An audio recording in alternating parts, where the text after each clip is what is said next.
Naraya Govindaya Namo Namaha.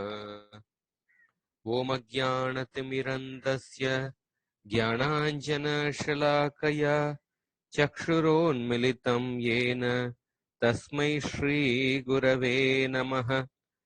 Namo Om Vishnupadaya Krishna Preshtaya Bhutale Srimate Bhaktivedanta Swamin Namine. Namaste Saraswati Deve Gauravani Pracharine Nirvisesha Shunyavadi Paschatya Deshatarine Jaya Sri Krishna Chaitanya Prabhu Nityananda Shri Advaita Gadadhar Shrivasadi Gaura Bhakta Vrinda Hare Krishna Krishna Krishna Hare Hare Hare Rama Rama Rama Hare Hare. Hare Krishna.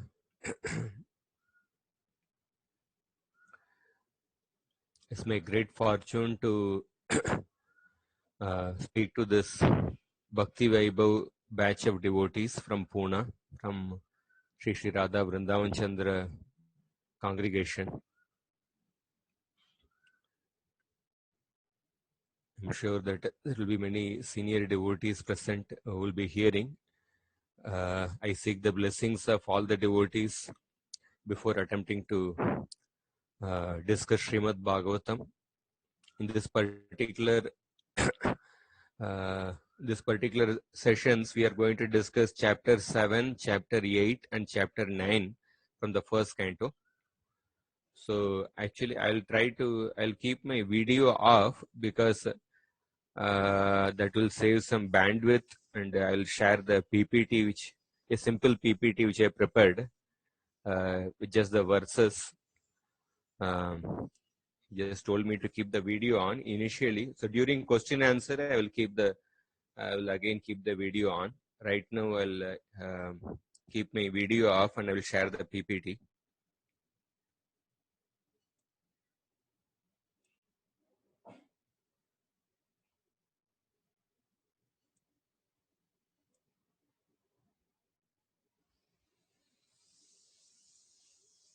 So I'm not able to share the PPT.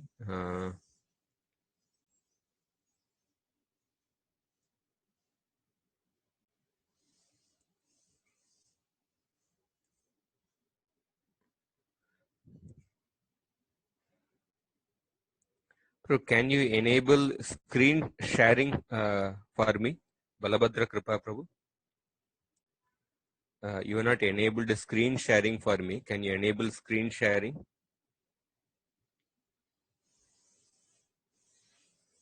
Yes, please. Okay, now it's possible.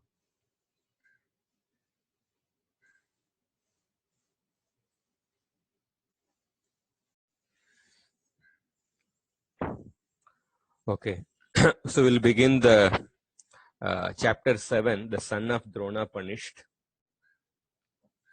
So we'll discuss for 1 hour, and then we'll take some question answer for 15 minutes, and then again we'll discuss for the remaining 45 minutes or 1 hour.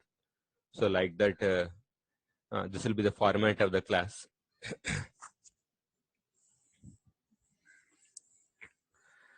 So chapter 7 begins with the questions by Shaunaka Rishi. Shaunaka Uvacha Nirgate Narade Suta Bhagavan Badharayanaha Shrutavam Stadm Abhipretam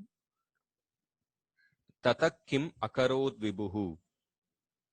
When Narada Muni departed, what did the powerful Vyasa do? Bhagavan Badharayanaha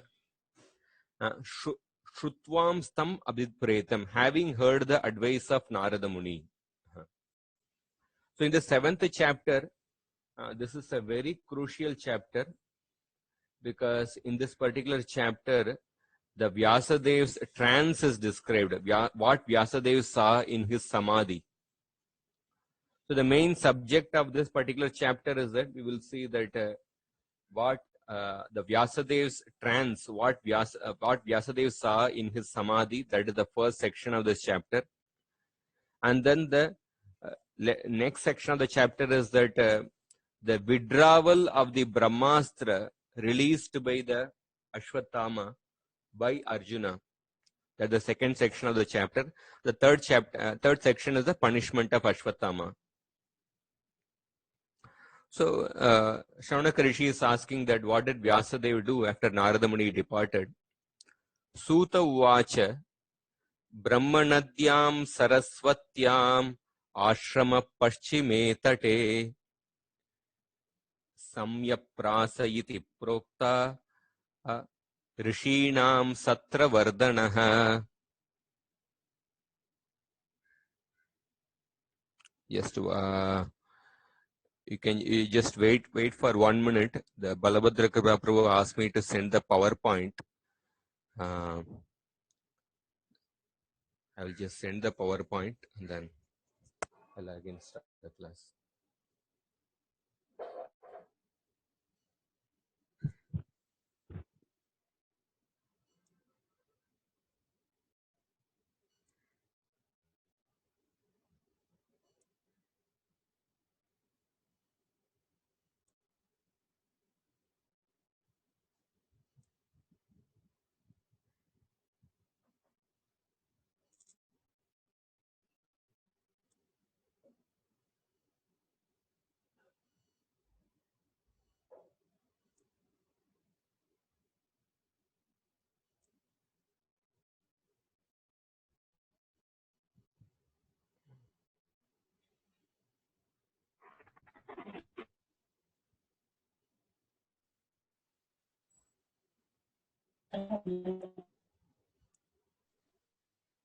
AKD.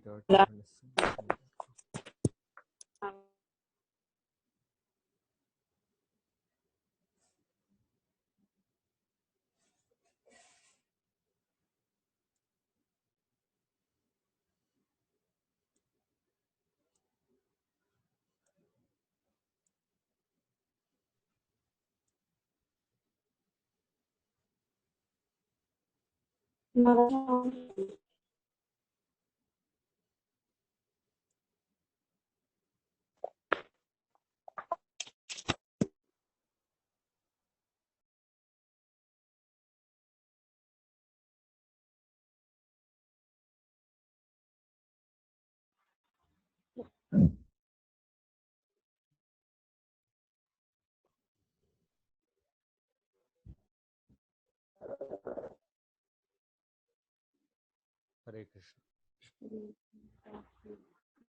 Yeah, the second verse. Brahmanadyam Saraswati Ashrama Paschime Tate Samyaprasa iti Prokta Rishinam Satra Vardanaha.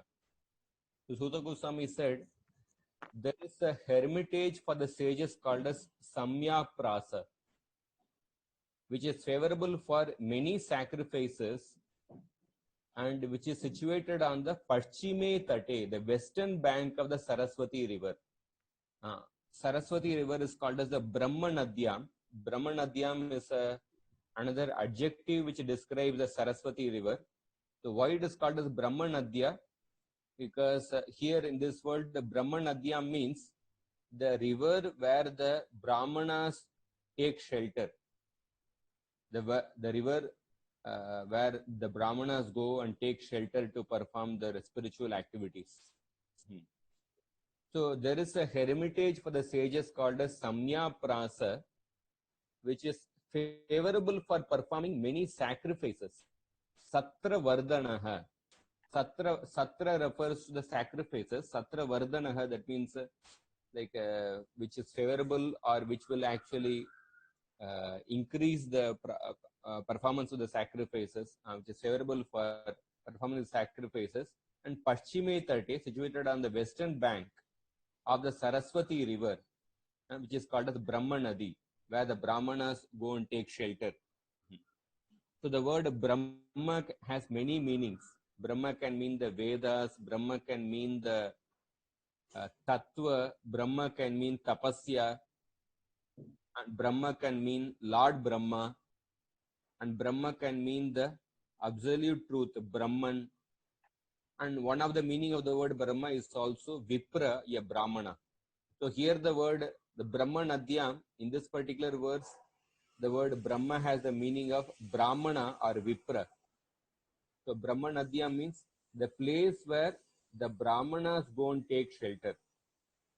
So on the western bank of the Saraswati river, there was this Samya Prasha, the hermitage for the sages. So Suta Goswami is talking about that particular place. And then why is he mentioning that particular place? Because Vyasadeva went to that particular place. Tasmin swa ashrame Vyaso Badari Sandamandite Asinopa Upasprishya Pranidadyav Manaswayam. So in that hermitage, Tasmin Swa Ashrame, in his hermitage, Swa Ashrame means in his hermitage, and Vyasaha Badari Shanda Mandite, surrounded by a grove of Badari trees. Surrounded by a grove of Badari trees, that Asinaha, Vyasadeva sat down there, and Upasprishya, Apa Upasprishya, Apa refers to the water, that he performed Achaman, or he touched water for purification. And then Pranidadyav Manaswayam. Pranidadyav means reflecting. Manaswayam, he began to reflect using his mind. Manaswayam. So in the previous chapter, Narada Muni had told Vyasadeva in the 13th chapter, in the 13th verse of the previous chapter, that you must actually meditate on the Supreme Lord. What was that particular verse? Atto Mahabhaga Bhavan Amogadruk Shuchishrava Satyarato Dritavrata Urukramasya Kilabandha Muktaye Samadhi Nanu Smaratat Vicheshtitam. So Narada Muni had told that you must actually meditate on your vision is completely perfect, and you have a spotless fame, and you observe truthfulness, and therefore you must meditate on the pastimes of the Lord, and then you must actually describe the pastimes of the Lord. So that was an instruction which Narada Muni had given to Vyasadeva, and Vyasadeva, being a sincere disciple, he followed that instruction. He began to meditate upon the Supreme Lord. So we see that one of the nature of a sincere disciple is that, like, after the Guru gives the instruction, he actually follows the instructions. He follows the instructions by putting his heart into it. So essentially, Suta Goswami, Shaunaka Rishi's question is that, what did Vyasadeva do after Narada Muni departed? And Shaunaka Rishi's answer is, Suta Goswami's answer is that Vyasadeva carried out the instruction given by Narada Muni. Even in the previous chapter also, Vyasadeva asked that, what did you do after Vyasadeva asked Narada Muni, what did you do after the Bhaktivedantas departed, when the rainy season got over? And Narada Muni explained how he carried out the instructions of the Bhaktivedantas. So Vyasadeva began to reflect upon the Supreme Lord, or began to meditate using his mind. Pranidadyav Manaswayam. So Prabhupada mentions very beautiful points here. So especially in connection with the word, for example, in connection with the word Swa Ashrame. Swa Ashrame comes in the third verse, and also in the second verse also the word Ashrama comes. He says that ashram is a place where the spiritual culture is foremost. when we say brahmachari ashram or a grahastha anaprastha ashram, ashram is a place where the spiritual culture is foremost. So if the spiritual culture is not followed, then it's called as a Grahmedi ashram, or it called as a Grahmedi place, or it cannot be called as a brahmachari ashram. So that is the general meaning of the word ashram. And the whole varnashram system is designed so that each and every status of life is called an ashrama. So so therefore, if you see all the members of the varnashram, they have the same mission, that is spiritual realization. Whether when you talk about the varna aspect or the ashrama aspect, the purpose of the goal of all the members of varnashram is the same. And none of them are less important as far as spiritual culture is concerned. Grihe tako, vane tako, sadahari bole tako, that whether somebody is living in a house or somebody lives in a forest, that as long as a person keeps Krishna in the center, that from a spiritual point of view, that it's not that somebody is superior, somebody is inferior, but from a practical point of view, definitely a person in the renounced order is given, say, like a greater respect from a practical point of view. But from a spiritual point of view, that when a person is leading his life by keeping Krishna in the center, all are in the same level. Like when Chaitanya Mahaprabhu, before going for South India Yatra, he came to Sarvabhauma Bhattacharya, and he came and asked blessings from Sarvabhauma Bhattacharya. And Sarvabhauma Bhattacharya said that you are the sannyasi, and why are you asking, how can I give blessings to a sannyasi? You are the guru of the entire world. You are the guru of all the members of the Varnashram. But Chaitanya Mahaprabhu said that one who is chanting the holy names of Krishna and one who is worshipping the deity of Krishna at his home, he is fit to give blessings even to a sannyasi.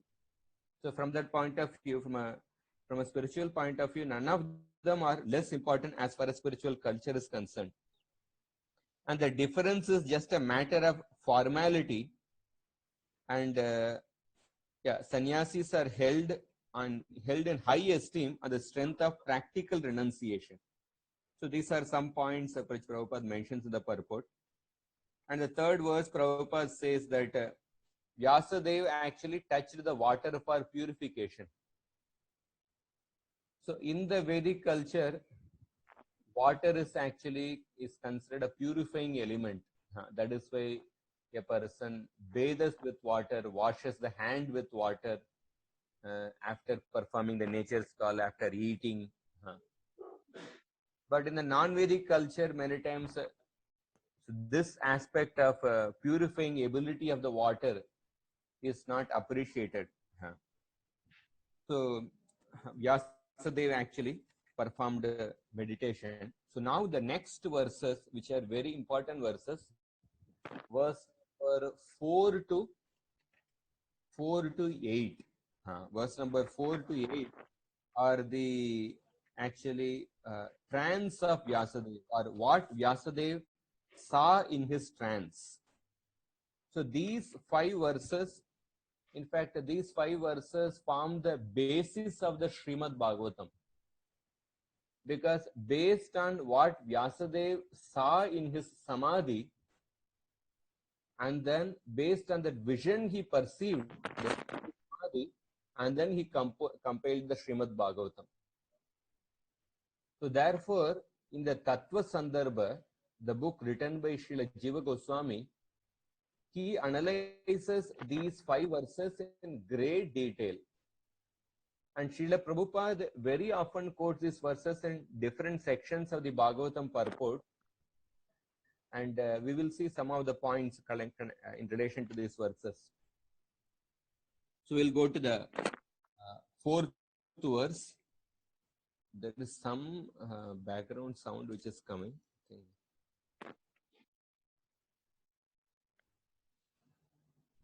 Bhakti yogena manasi samyak pranihite male apashyat purusham purnam mayam cha tadapashrayam. So what Vyasadeva saw? Bhakti yogena manasi samyak pranihite male. So Vyasadeva had a mind which was undisturbed. Pranihite means with full concentration, with an undisturbed mind. Why he had an undisturbed mind? Because his mind was purified by the process of Bhakti Yoga. Bhakti Yogena Manasi. Being purified by the process of Bhakti Yoga. Samyak Pranihite Amale. So there are two words which describe Vyasadev's mind, Pranihite and Amale. He had an undisturbed mind, and Amale, he had a pure mind. And what was the process which he employed to purify his mind? Bhakti Yogena Manasi. Because of practicing Bhakti Yoga, his mind was completely pure, and his mind was focused with one pointed concentration, or with he had an undisturbed mind. And with such a pure and undisturbed mind, apashyat, he saw. And when he saw, what did he see? With his undisturbed and pure mind, apashyat purusham purnam mayam cha tad apashrayam. Purusham purnam, he saw Lord Krishna, Purusham Purnam, the complete personality of Godhead. So Purusham Purnam means the Purna Purusha, the complete Purusha. Mayam cha tad apashrayam. He also saw the Maya who had taken shelter of that Purna Purusha. So these verses are actually analyzed in great detail. The word pranihite means with complete concentration or without movement. It means his mind was not flickering from one place to another place. It's exactly opposite to chanchalam. So his mind was without movement or full concentration. And what was the, by what means he actually achieved that state? Bhakti Yogena Manasi. Because his mind was purified by Bhakti Yoga, therefore his mind was pure with one pointed attention. And apashyat purusham purnam, he saw the perfect form of the Purusha. So here the word purusham purnam, it especially refers to Krishna. In fact, Jiva Goswami in the Tattva Sandarbha, he proves that here the word Purusham Purnam, it particularly refers to the Vrindavan Krishna. It particularly refers to Krishna, and moreover, it particularly refers to the Vrindavan Krishna. Purusham Purnam Mayam Chatad Apashrayam.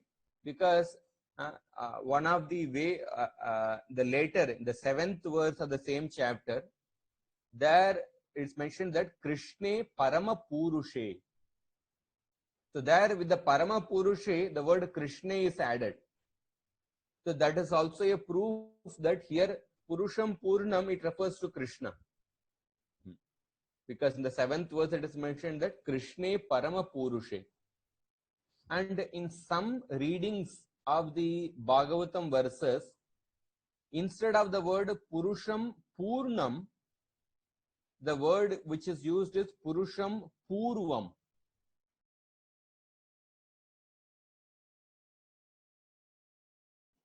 Purvam means I existed in the beginning, or I alone existed in the beginning.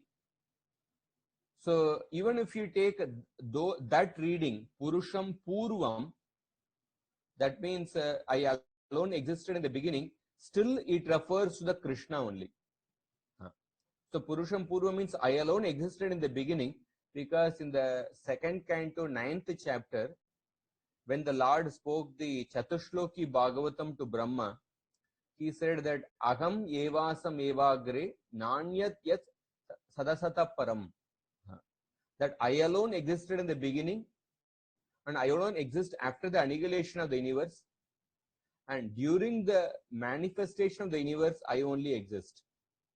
So therefore, even if you take the reading of the verse as Purusham Purvam, still it refers to the original personality Godhead Krishna. And so Vyasadev saw Purna Purusha, that means he saw the absolute truth in its full form. So if a person says that he saw the full moon, suppose somebody says that I saw the full moon, that means the person saw the moon's fullness with all the phases of the moon. The moon has different phases, but when a person has seen the full moon, that means it is equivalent to seeing all the phases of the moon. So similarly, when we say that Vyasadev saw the Purna Purusha, the complete personality of Godhead, that actually indicates that the Vyasadev saw the Lord which is with his internal energy, which arises from his Swarupa, and Vyasadev saw the Lord with all his amshas and the kalas. So therefore, that is the significance of the word Apashyat Purusham Purnam. He saw the complete personality of Godhead along with his different categories of internal energy, along with his different amshas and kala, the plenary portion and the portions of the plenary portion.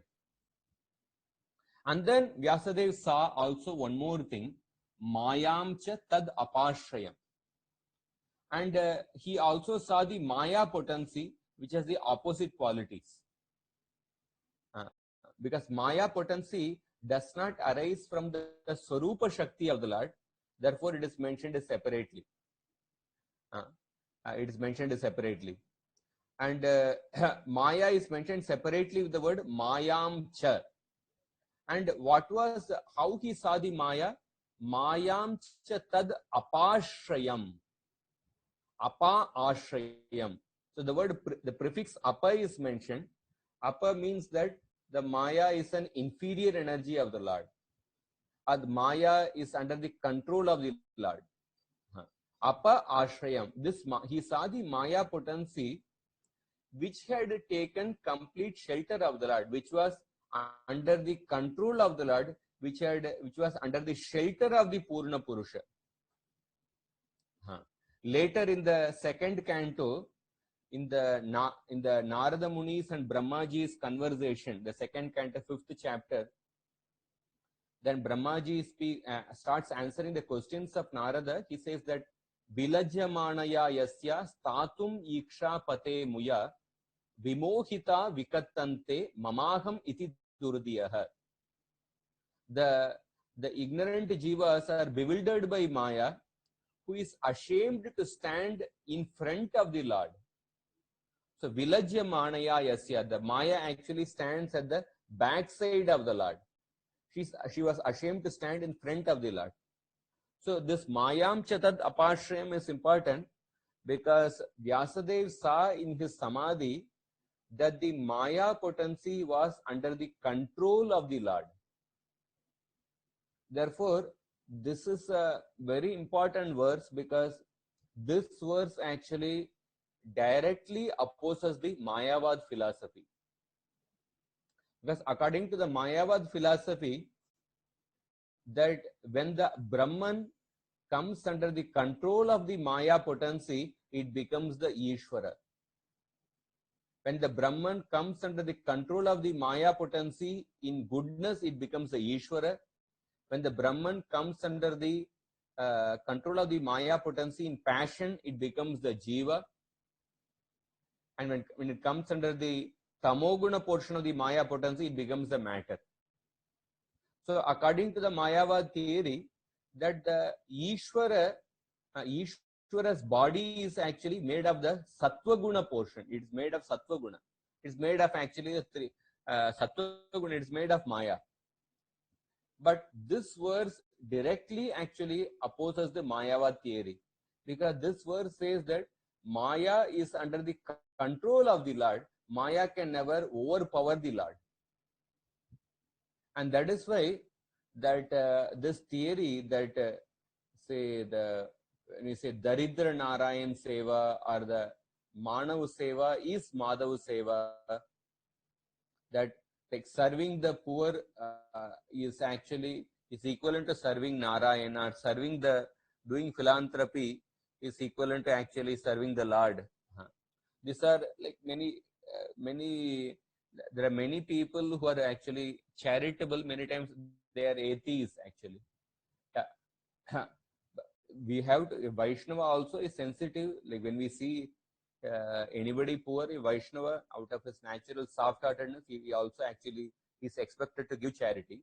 But the point I'm trying to talk about is that when we say Manav Seva is equal to Madhav Seva, so that means there is a completely wrong understanding of the philosophy, where we say that serving the Jiva is equivalent to serving the Lord, because the Jiva is nothing. Jiva is actually on the same level as the Supreme Lord. But which is completely wrong, because Jiva can become overpowered by Maya, but the Lord can never become overpowered by Maya. Whereas the Maya is under the control of the Lord. Therefore, in one purport, Prabhupada says that, therefore, this Daridra Narayan Seva or Manav Seva is Madhav Seva, is actually, or the Mayavad theory is fundamentally opposite to the what Vyasadeva saw in his Samadhi, and which forms the basis of the Srimad Bhagavatam. Because Vyasadev's Samadhi, what he saw was that Mayam cha tad apashrayam, Maya was under the control of the Lord. But when we say that the living entity and the Ishvara are on the same level, that means we are indirectly saying that even the Ishvara or the Brahman can come under the control of the Maya, which is like 180-degree opposite, fundamentally opposite to the what Vyasadeva saw in the Samadhi. Therefore, this point comes often in the Prabhupada's purports. So Prabhupada writes in the purport that perfect vision of absolute truth is possible only by bhakti. So Maya refers to the external energy. Apashraya means under the full control of the Lord. He says that taking shelter of the internal energy is superior to the spiritual bliss attainable in the conception of Brahman. These are some points he mentions. Next verse. Yaya sammohito jiva atmanam trigunatmakam paropi manute nartam tatkrutam chabipadyate. So yaya sammohito jiva. So in order to actually describe the, like Vyasadeva saw the Purna Purusha, but in order to describe the sweetness of the Lord's form, qualities, pastimes, in order one first has to see the Supreme Lord. But what was the purpose of Vyasadeva seeing the Maya potency of the Lord?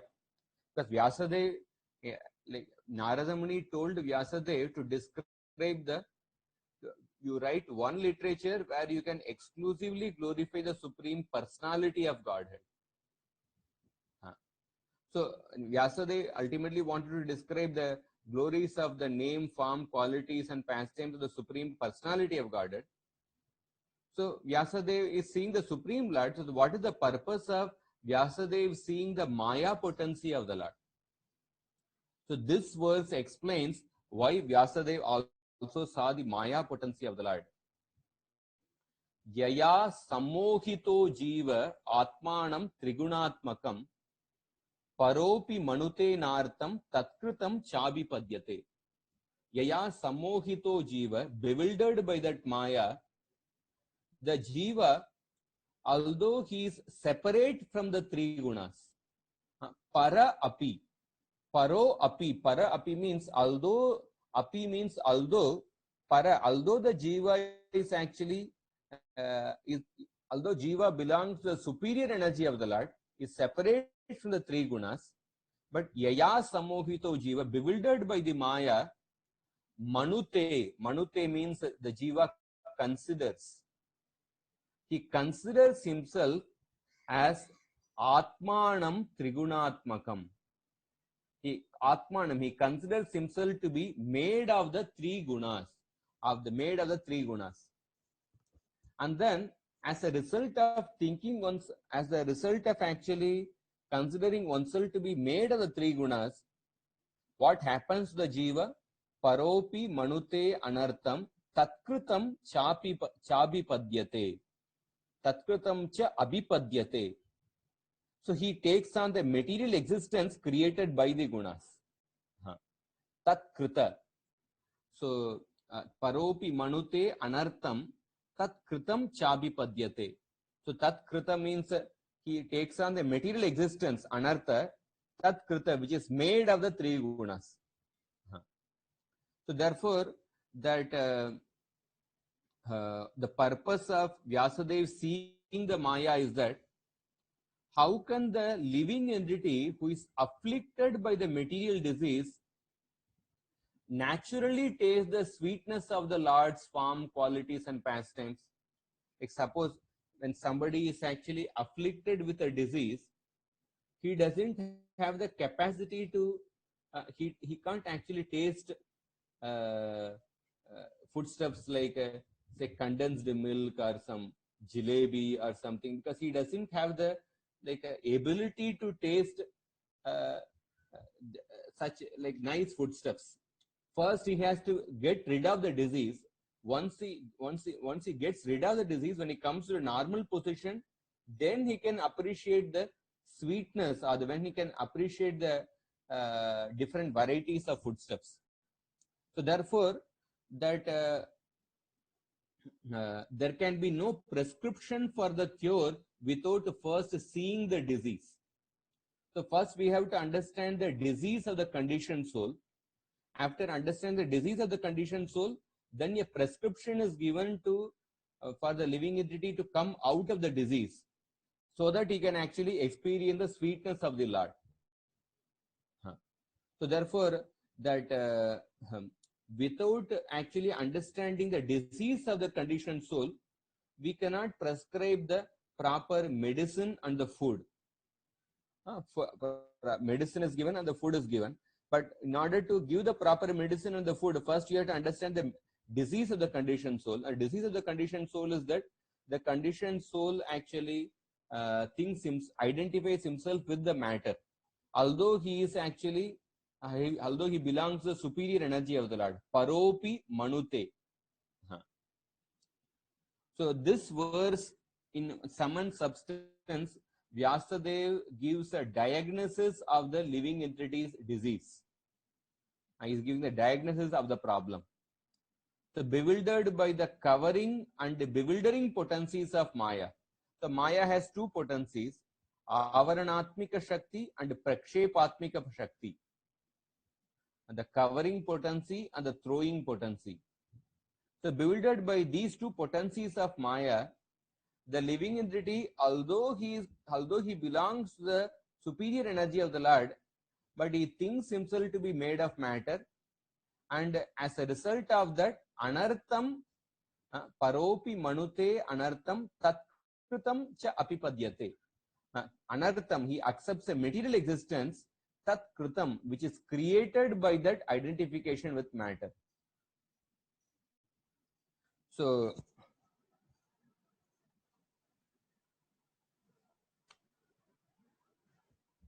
Prabhupada explains in the purport that an affectionate father does not want his children to be punished by another agent, but still he puts them under a severe man for reformation. Like he says that a living entity, because he has an independent desire. When he rebels against the Lord actually puts the living entity under the control of the Maya. Just like a government puts a criminal citizen in the prison. At the same time, the Lord comes to the prison house through different incarnations to reclaim the conditioned souls.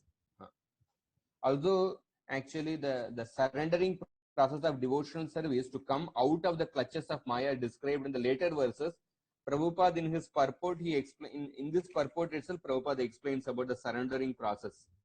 He says that by the influence of the speeches of the saintly persons who have actually realized the Supreme, men are engaged in his transcendental service.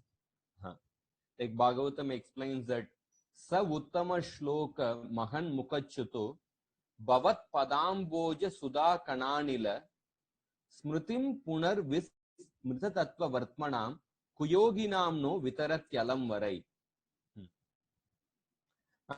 Prithu Maharaj in his prayer, he says that I want to hear Krishna Katha spoken by the great devotees who speak from their heart. The Krishna Katha emanates from their heart. It does not emanate simply from the intellectual level, but emanates from their heart. And when hearing Krishna Katha spoken by the devotees coming from their heart, the living entity who has forgotten his relationship with the Supreme Lord, he again remembers that relationship. Smritim Punar Vismrita Tattva Vartmanam. Because in the speeches of the saintly persons, the speeches of the saintly persons are actually containing the dust particles from the lotus feet of the Supreme Lord. And by hearing those speeches, by smelling those dust particles of the Supreme Lord, the living entity remembers his original constitutional position. Smritim Punar Vismrita Tattva Vartmanam. The same point Prabhupada says that the result of hearing is that a person experiences a taste for hearing and a respect, devotion and attachment for the Lord arises.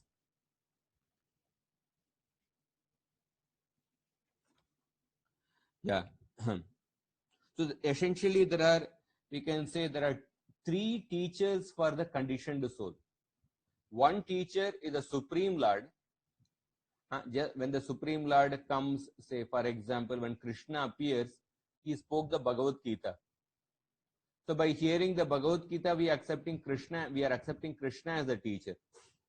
And the second teacher is the Vyasadev, that the Lord comes in the form of Vyasadev, or Lord empowers a living entity to the position of Vyasadev, and Vyasadev writes the Vedic literature. And in that way, Vyasadev is one teacher, and also anybody who presents the teachings of Vyasadev, or the Guru who presents the teachings of the Vyasadev, he is also another teacher of the conditioned soul, who is a representative of Vyasadev. And the third teacher is the Maya. The Maya teaches the conditioned soul by actually giving different miseries. In that way, there are three teachers for the conditioned soul: the Supreme Lord, Vyasadev and his representatives, and third is the Maya potency. Next verse. Anartopashamam sakshad bhakti yogam madokshaje lokasya janato vidvams chakre satvata samhitam. Just 1 minute.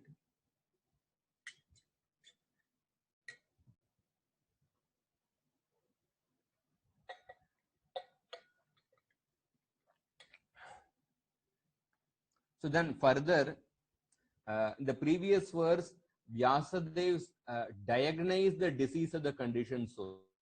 Or in his samadhi, he saw that what is the disease which the conditioned souls are suffering from. Now, in this particular verse, he saw the medicine for the disease of the conditioned soul. He is seeing that also in his trance.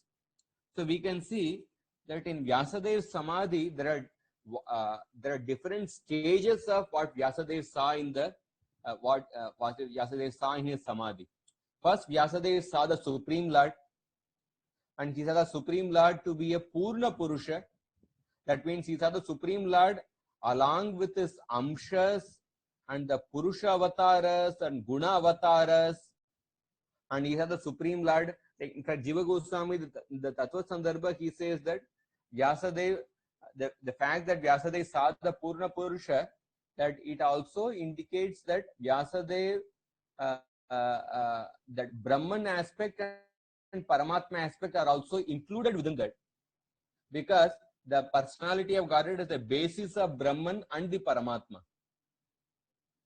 And then he says that it also indicates that Vyasadeva also saw the time feature of the Supreme Lord, because Vyasadeva also, when we say Purna Purusha, Vyasadeva saw the complete Purusha, that it indicates, although only one word is used, but it implies many things. It implies that Vyasadeva saw the Purna Purushottam Bhagavan, that is Vrindavan Krishna. It implies that Vyasadeva saw the Krishna with his internal energies.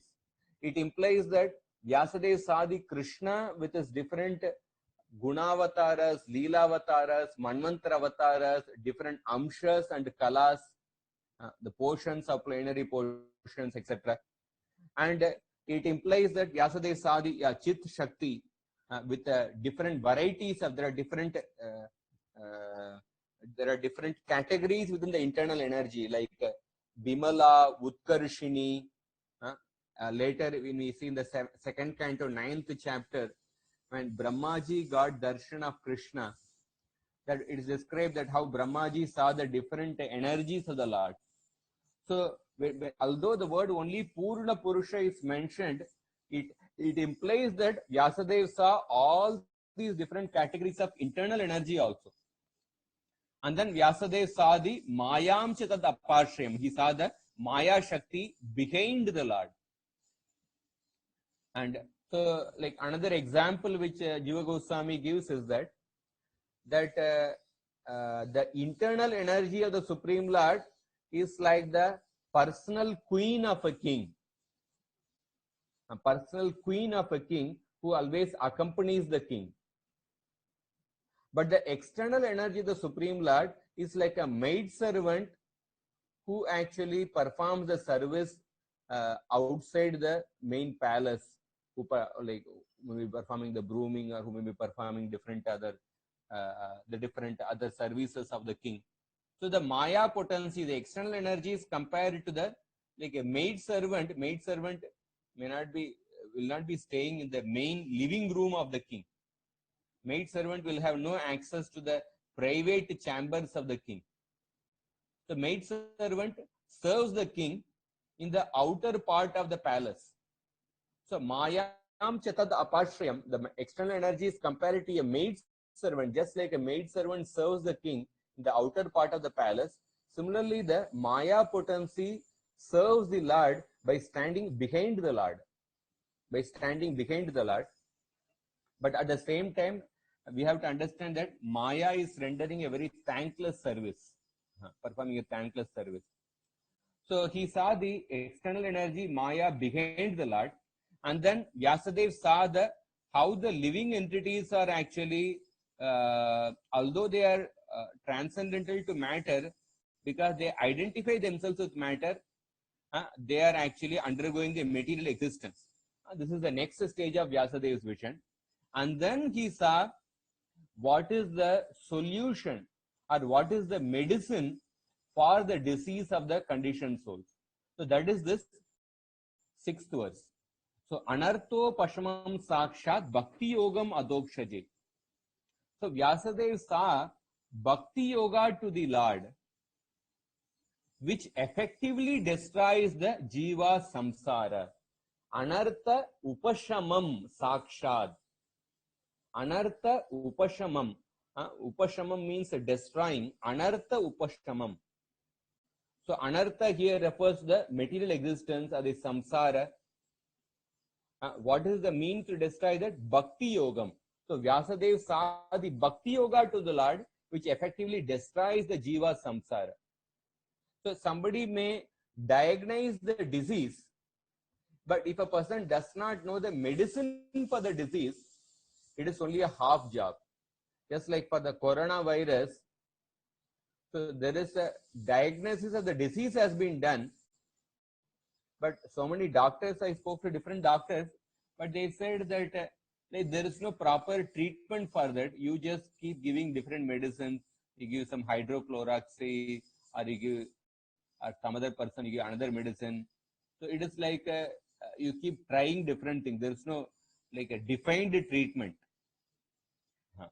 So then only diagnosing the disease, but without knowing the actual medicine is not a complete vision.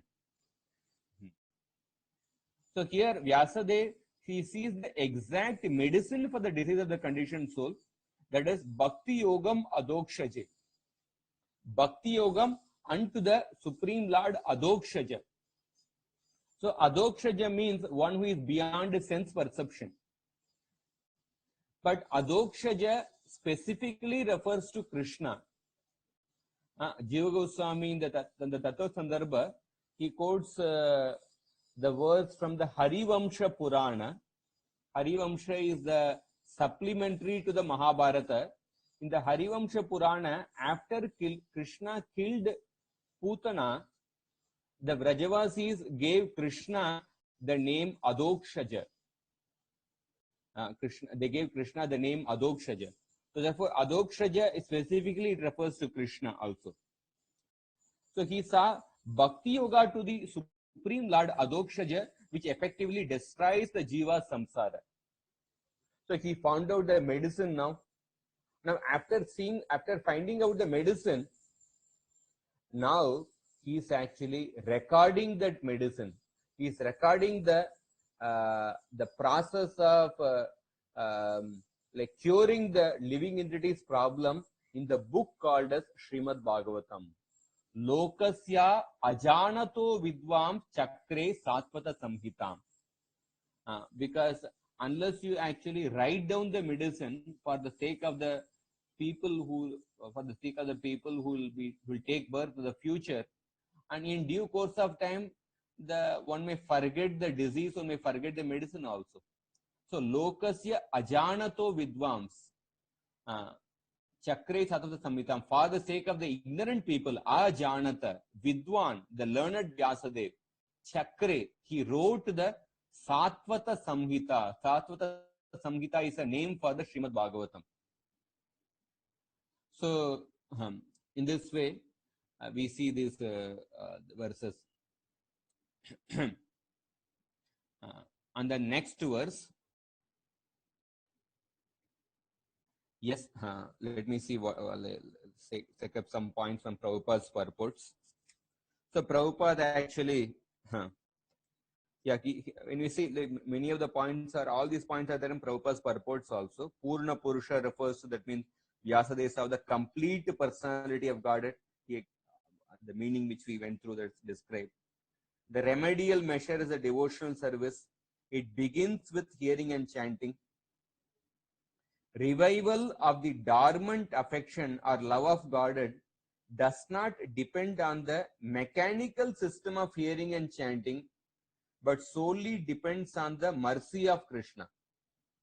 So he says that even when we perform the hearing and chanting, devotional service, one should not perform mechanically. One should perform devotional service with a prayer for getting the mercy of the Lord. So, but even with the prescribed forms of hearing and chanting, there is at once mitigation of the superfluous and unwanted miseries of material existence. So such mitigation of material affection does not wait for the development of transcendental knowledge. So by hearing and chanting, that is why one of the first characteristics of bhakti is the kleshagni. Kleshagni, that means that bhakti gives freedom from distresses. Bhakti gives freedom from distresses. That means that bhakti gives you the strength to actually to deal with the distresses. Sometimes the distress may be there, or you may get a token of the distress, but bhakti will definitely give you the strength to transcend those distresses. So such mitigation of material affection does not wait for the development of transcendental knowledge. Even when a person has not obtained knowledge, but even by performing the bhakti yoga, that one can experience that freedom from distress. Yeah, next verse. Yasyam vai shruyamanayam Krishne parama purushe bhaktirutpadyate pumsar shoka moha bhayapaha. So now in this verse, it is explained that by hearing that Srimad Bhagavatam, Yasyam vai shruyamanayam, bhakti for the Supreme Lord Krishna appears, Krishne parama purushe. So because here the word Krishna is mentioned, the previously when apashyat purusham purnam, there the purusham purnam also refers to Krishna only. So in that way there is an evidence for this. And then by hearing the Srimad Bhagavatam, the primary result is that bhaktir utpadyate. The primary result of hearing Srimad Bhagavatam is that one develops bhakti for the Lord. Here the word bhakti especially refers to the prema bhakti towards the Lord. One develops love for Krishna. And the secondary result of hearing Srimad Bhagavatam is shoka moha bhayapaha. It destroys lamentation, illusion, and fear in the human being. So also Vishwanath Chakravarti gives so beautifully. He says that by hearing Srimad Bhagavatam, it produces prema. Then what to speak of the greater effect if one engages others in hearing it? And what greater effect speaking Srimad Bhagavatam must have? And what even greater effect will engaging others in speaking produce? So using Kaimuttika Nyaya, he says that just by hearing Srimad Bhagavatam, one will get prema bhakti to the Lord. And when you actually facilitate or when you help for others to hear Srimad Bhagavatam, sometimes, say for example, in our yatras and in your temples, say the katha is happening, but for the katha to happen, there are many people who have to serve in the background, and many times who are actually serving in the background, they may not get opportunity to hear the katha. Or they may not be able to hear katha without any interruption, because many people who are involved in the management or who are actually engaged in cooking or purchasing, etc. But they are facilitating others to hear and others to speak. So this verse says that by there is even a greater benefit when we facilitate others to hear and when we facilitate others to speak, or in that way, using Kaimuttika Nyaya, the results of engaging others to hear, engaging others to speak is glorified even more. So, Bhaktir Utpadyate Pumsam Shoka Moha Bhayapaha. So then, so the seventh verse describes the glory of Srimad Bhagavatam, or the effect as a result of hearing Srimad Bhagavatam. And then the eighth verse is the last verse in the Vyasadev's trance. Sa samhitam bhagavatim kritvanu kramya chatmajam shukam adhyapayam asa nivritti niratam munihi. Yeah, before I go into this verse, I'll just go through some of the points in Prabhupada's purports. So Prabhupada says that in regards to the word bhaktir utpadyate pumsa, the first kind of purports are profound.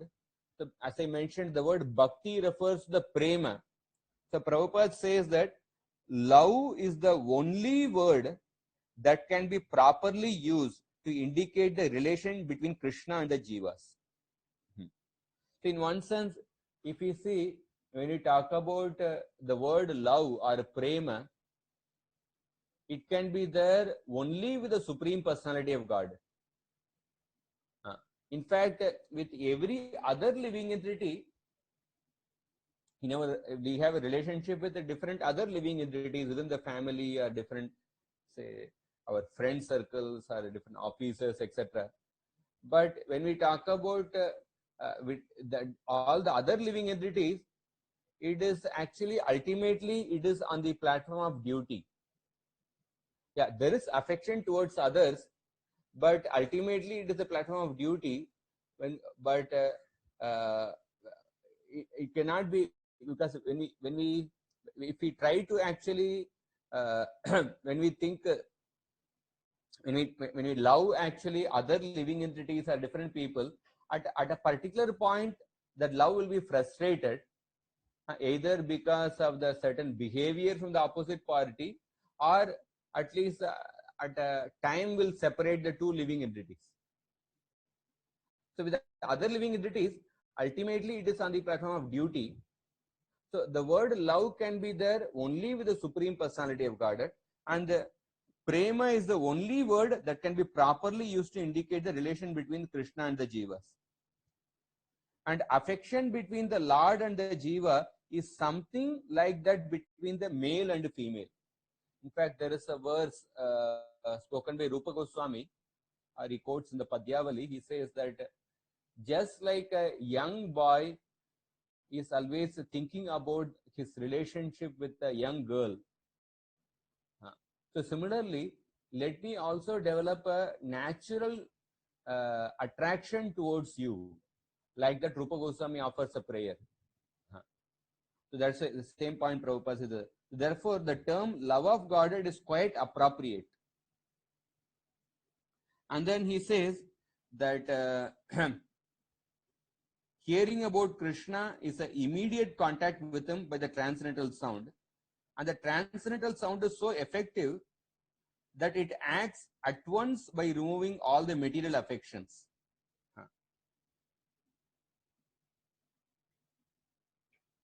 Yeah. Yeah, the transcending material miseries, illusion and fearfulness are practical tests for one who has actually given a submissive hearing to the readings of the Srimad Bhagavatam. Shoka moha bayapaha. So just like there are practical tests or pratyaksha avagamam.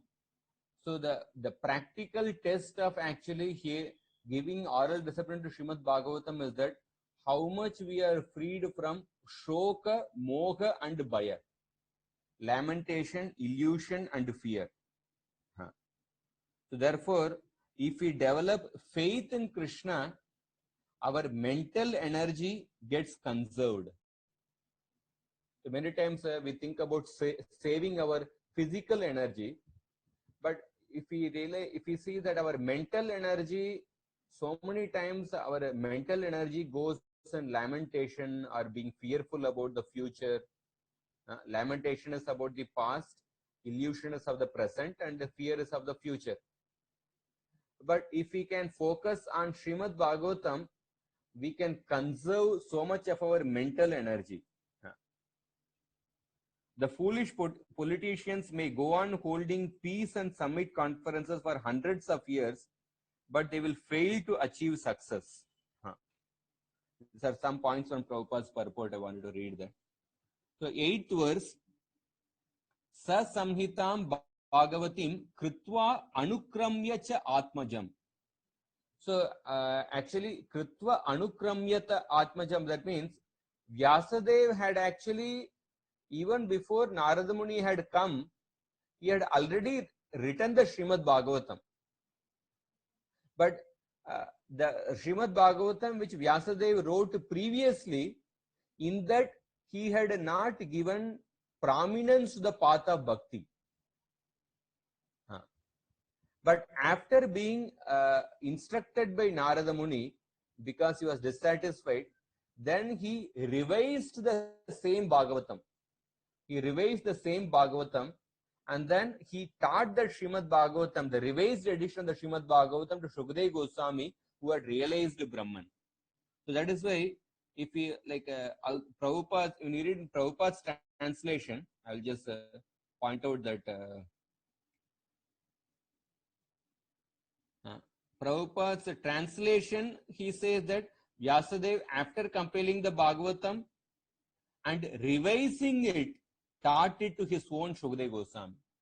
So he revised the Bhagavatam, and then he taught to Shukadeva Goswami. That means Vyasadeva wrote the Srimad Bhagavatam even before Narada Muni came. But that Srimad Bhagavatam was more in the mode of goodness, because in that he had not given prominence to the path of bhakti. So therefore he was not completely satisfied. But after the instruction of Narada Muni, then he revised the same Bhagavatam, and the revised Srimad Bhagavatam is actually the Paramahamsa Samhita. And then he taught the revised Srimad Bhagavatam, he actually taught it to Shukadeva Goswami, who had realized the Brahman. Shukam Adhyapayam Asa Nivritti Niratam Munihi, who had realized the Brahman. So in the Tattva Sandarbha, in one purport, Gopi Pranand Prabhu beautifully says that sometimes great souls who are interested in, who are actually focused on doing welfare to the common people, they may actually spend a lot of time doing many other things. Just like Vyasadeva, he spent a lot of time writing the many other Vedic literatures. Of course, those Vedic literatures are also required, it's also according to the plan of the Lord. But after spending a lot of time writing other literatures, and then he was dissatisfied, and then Narada Muni told him to write Srimad Bhagavatam. Gopi Pranand Prabhu compares Prabhupada's mood with Vyasadeva, in the sense that Prabhupada was given instruction by Bhaktisiddhanta Saraswati Thakur to preach in the English language. He received that instruction in the 1922, and Prabhupada, he wanted to follow that instruction, but he thought that how can I preach? First, I need actually money to preach. So therefore, Prabhupada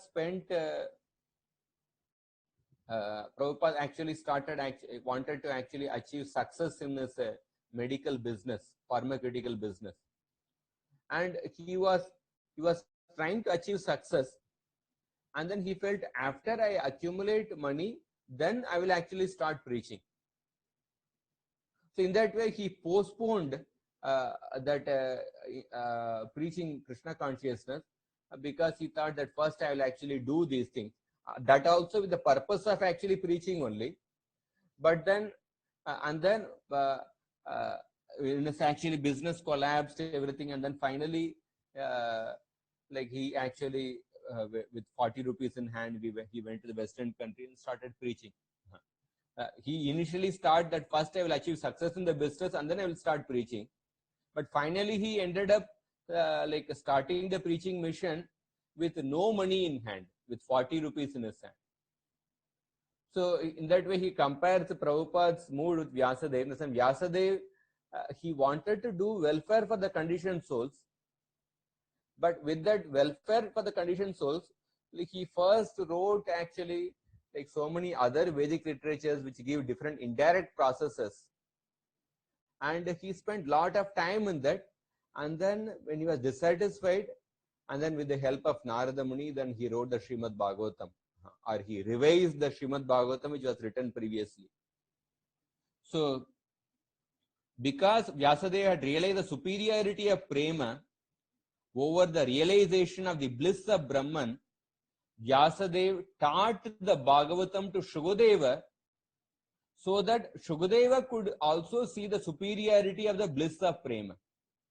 So any father, when a father has a treasure, he would want to teach that to his son. He would want to share that with his son.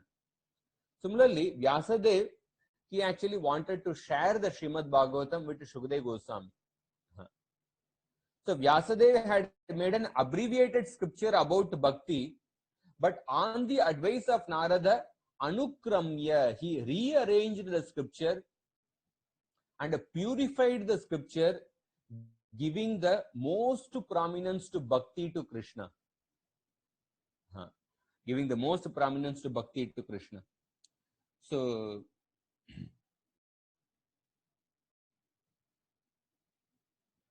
another point which Vishwanath Chakravartipad writes is that he says that when did Vyasadeva wrote the first Bhagavatam? He says that when like Narada before Parishit Maharaj punished Kali and after the disappearance of Krishna. So at that time there was a tendency towards adharma because the Kali started manifesting its power in a small way. So because of that, at that time actually Vyasadeva wrote the different Vedic literatures and he wrote the first edition of the Bhagavatam. So because there was a Kali before Parishit Maharaj punished Kali, at that time there was some manifestation of Kali was also present. Therefore, Vyasadeva became dissatisfied even after attempting to do welfare for the conditioned souls by writing so many Vedic literatures. And then Narada Muni came and instructed Vyasadeva, and then he wrote the revised edition of the Srimad Bhagavatam. So therefore, when we say that Krishne Swadamo Pagate Dharma Jnanadibhisaha, after the disappearance of Krishna, Krishna has appeared in the form of the Srimad Bhagavatam. So this Srimad Bhagavatam refers to the revised edition of the Srimad Bhagavatam, which was previously written. So, in one sense, Srimad Bhagavatam is an eternal scripture. Just like the whole thing was a pastime, through the pastime of Vyasadeva becoming dissatisfied, Srimad Bhagavatam appeared in the world. Just like Krishna is eternal, but Krishna appears in this world through the womb of Vasudeva and Devaki, through the womb of Aditi and Kashyapa, through different personalities, but although he is eternal. So similarly, Srimad Bhagavatam is also eternal, and Srimad Bhagavatam appears in this world through the pastime of Vyasadeva becoming dissatisfied. And Vyasadeva taught the Srimad Bhagavatam to Shukadeva Goswami, and what was the nature of Shukadeva Goswami? Nivritti Niratam. That means he was completely situated in the Brahman realization. To that Shukadeva Goswami, he taught the Srimad Bhagavatam. So at this point, I will just take a short break. If anybody has any questions, I will take up and then we will continue.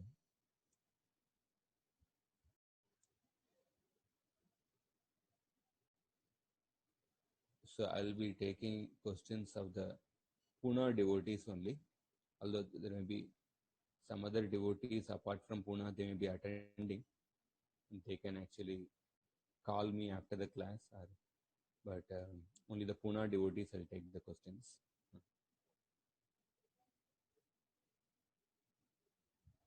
Satya Prakash Prabhu, I'll take up your question later.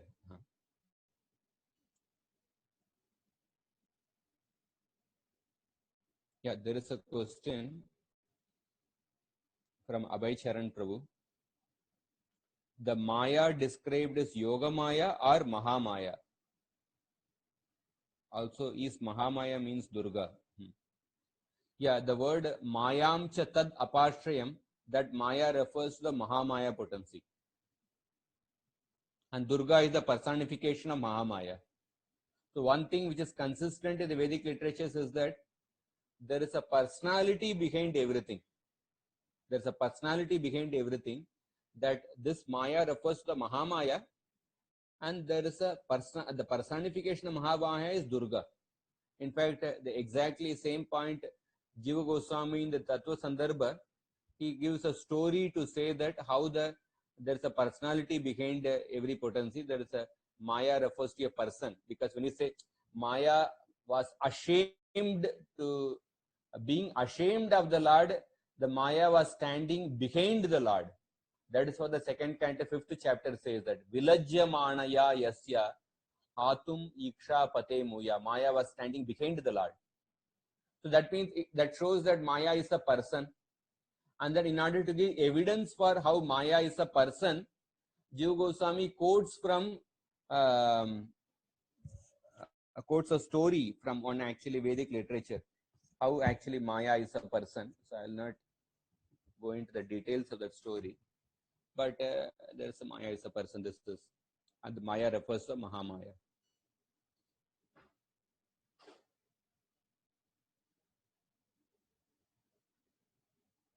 Another question.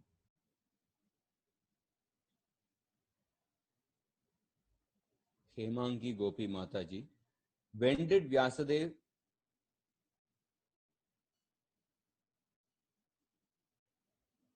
I think when did Vyasadev narrate the Srimad Bhagavatam to Shukadeva Goswami? Where is the pastime described? Why is Shukadeva Goswami called a monist? So when did Vyasadev narrate the Srimad Bhagavatam to Shukadeva Goswami? Like Vyasadeva, after compiling the Srimad Bhagavatam, he wanted to narrate he taught it to Shukadeva Goswami. This is described in the Brahma Vaivarta Puran. I was going to discuss that in the next verses, but to briefly say that, like Shukadeva Goswami, he was liberated right from the birth. As soon as he was born, he went towards the forest. But Vyasadeva, he performed great austerities. Like he was actually looking for a qualified person to whom he can teach Srimad Bhagavatam. He already had many disciples, but he was looking for some qualified person whom he can teach Srimad Bhagavatam.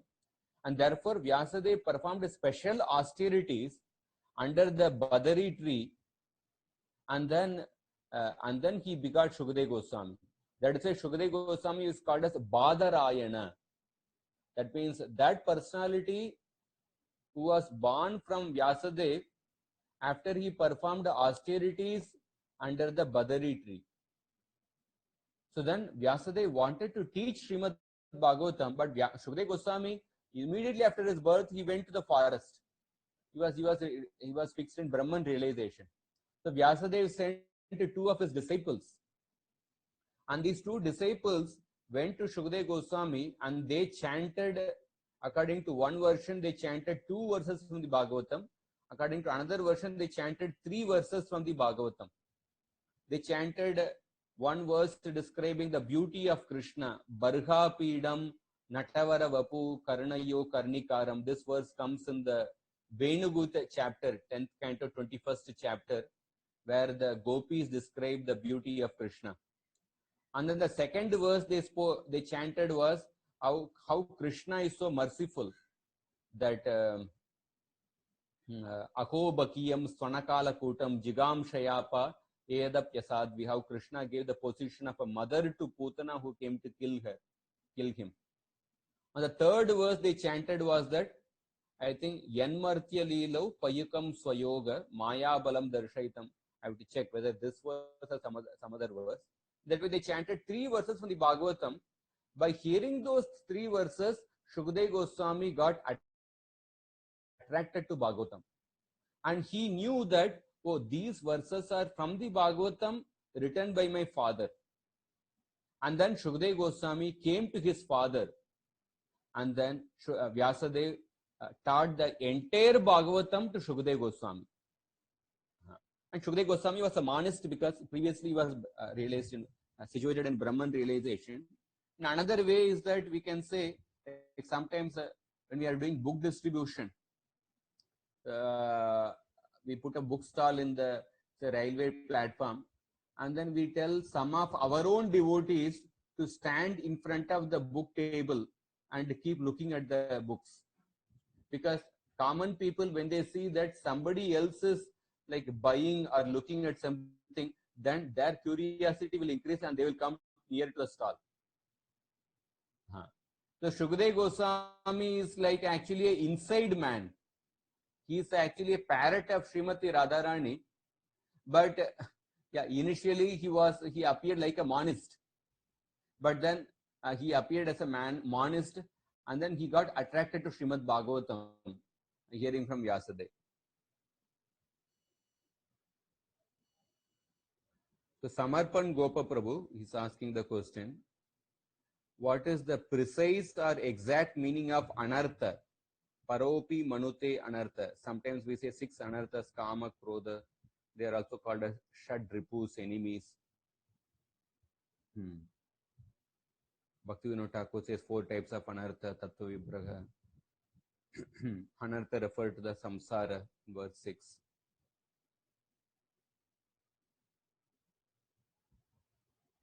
Maya has two potencies, Avaranatmika, Prakshayaatmika.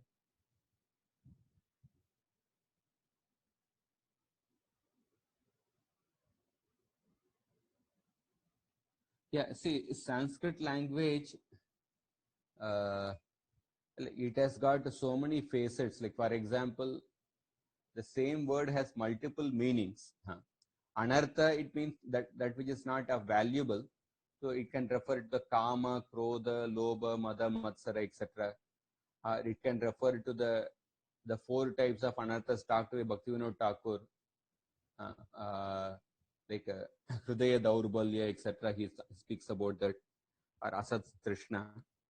But here it refers to samsara. How it refers to samsara, maybe I will have to look into Sanskrit dictionaries, maybe Amara Kosha or something, to find out how anartha refers to samsara, because that is how that is translated. Anartha refers to samsara, because samsara, like, conceptually speaking, that because material existence is actually something foreign to a living entity, something which is foreign to a living entity. So in that sense, material existence it can also be called as an anartha. The living entity is spiritual, but it is put under the material atmosphere. We have to see the exact Sanskrit dictionary to see how anartha refers to the samsara. So avaranatmika shakti and prakshepatmika shakti. So these two aspects of Maya,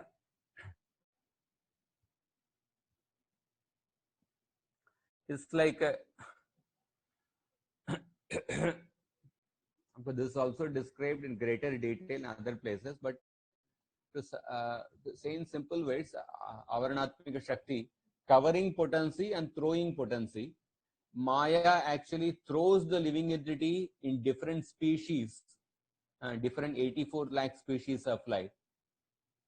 And covering potency, when the living entity wants to enjoy independently from the Supreme Lord, the Maya covers the covers the original consciousness of the living entity with different aspects of Maya called as Moha, Mahamoha, Andhatamishra, Tamishra.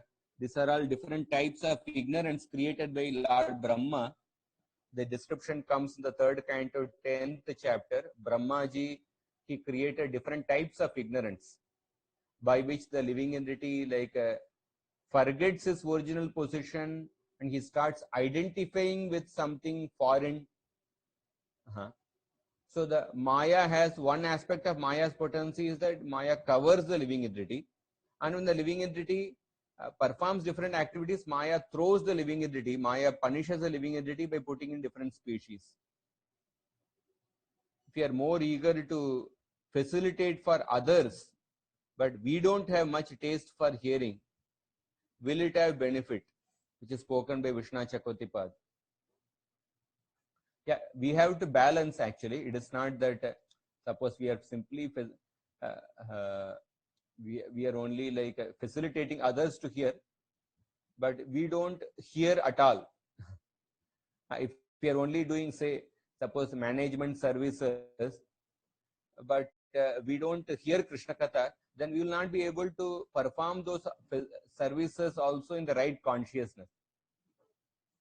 So therefore, like sometimes when we are doing different other services,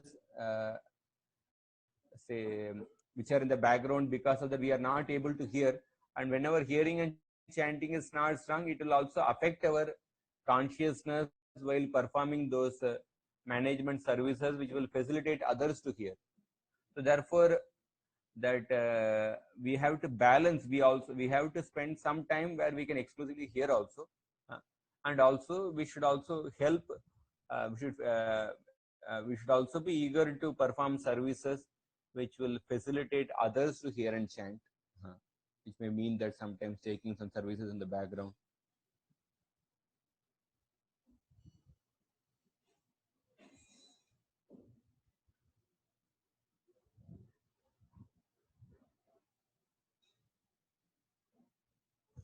Somebody is saying sound is very low and cannot hear.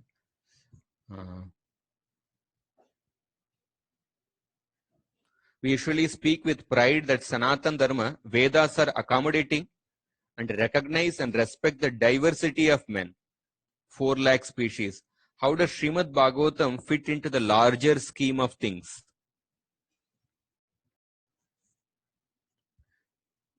See, this is the one of the Vedas have this Vedic literatures. They deal with a diverse nature of people. So Srimad Bhagavatam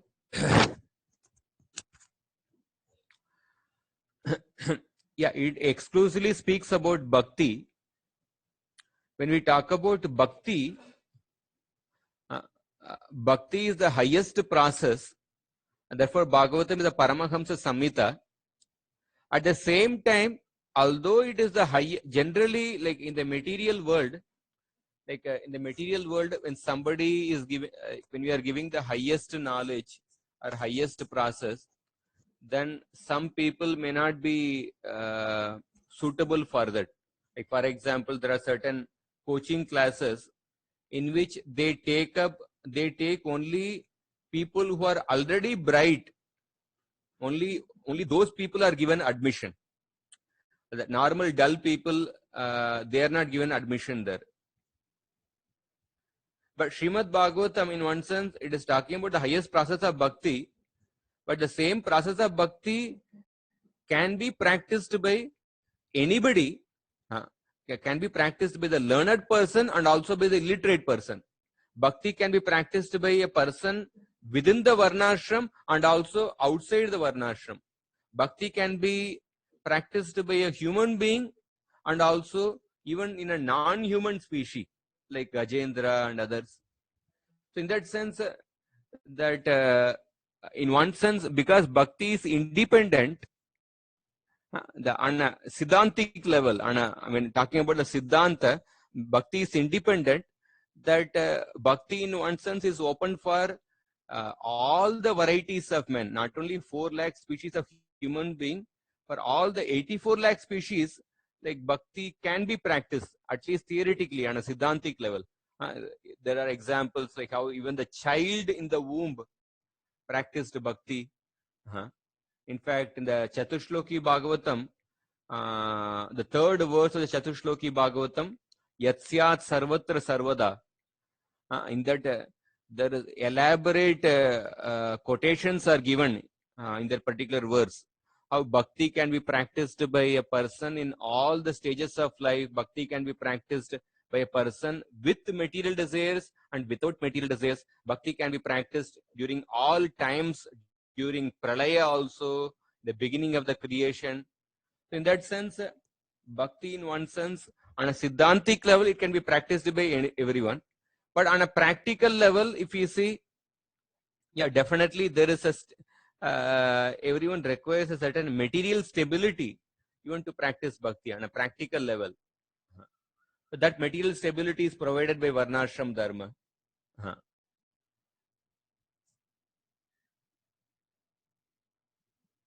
So one more question. Text 1.7.7 and text 1.2.8. How can we reconcile these shlokas? Is there a connection between these shlokas?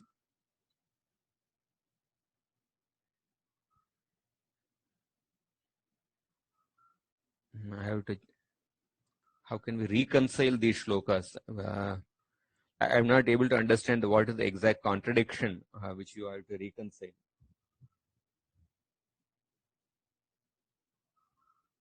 Maybe if that is elaborated, then I can think. Then why Narada Muni says Jugupsitam Dharma Kritenu Shasata? Srila Prabhupada says in one of the purport that Vyasadeva should not have composed any other Puranas. This is literal statement, or is this the mood of Srila Prabhupada and Narada Muni that they want to present pure devotional service as the highest? Yeah, this one say Jugupsitam Dharma Kritenu Shasata. So if you see the whole Narada Vyasa conversation, the main focus of the Narada Vyasa conversation is not to criticize the other books written by Vyasadeva. The main focus, the heart of the conversation is that you have not written one book in which you have exclusively glorified the Supreme Lord. Because if you see, there are other verses in the Bhagavatam, the same Narada Muni who spoke this verse, Jugupsitam means like like whatever you have done is like it is condemned, like it is abominable, like that. It's a very strong word. But the same Narada Muni, in the 11th canto of the Bhagavatam, the Narada Muni is narrating the Navayogendra Samvad to Vasudev. And in the Navayogendra Samvada, one of the Navayogendras, when he is answering the question of Nemi Maharaj, in one of the verses he says that Shraddham Bhagavatam Shastre Anindam Anyatra Chapihi. Shraddham Bhagavatam Shastre Anindam Anyatra Chapihi. That means one should have faith in the scriptures which describe the Bhagavad Dharma, and at the same time one should not criticize the other scriptures. One should not criticize the other Vedic scriptures.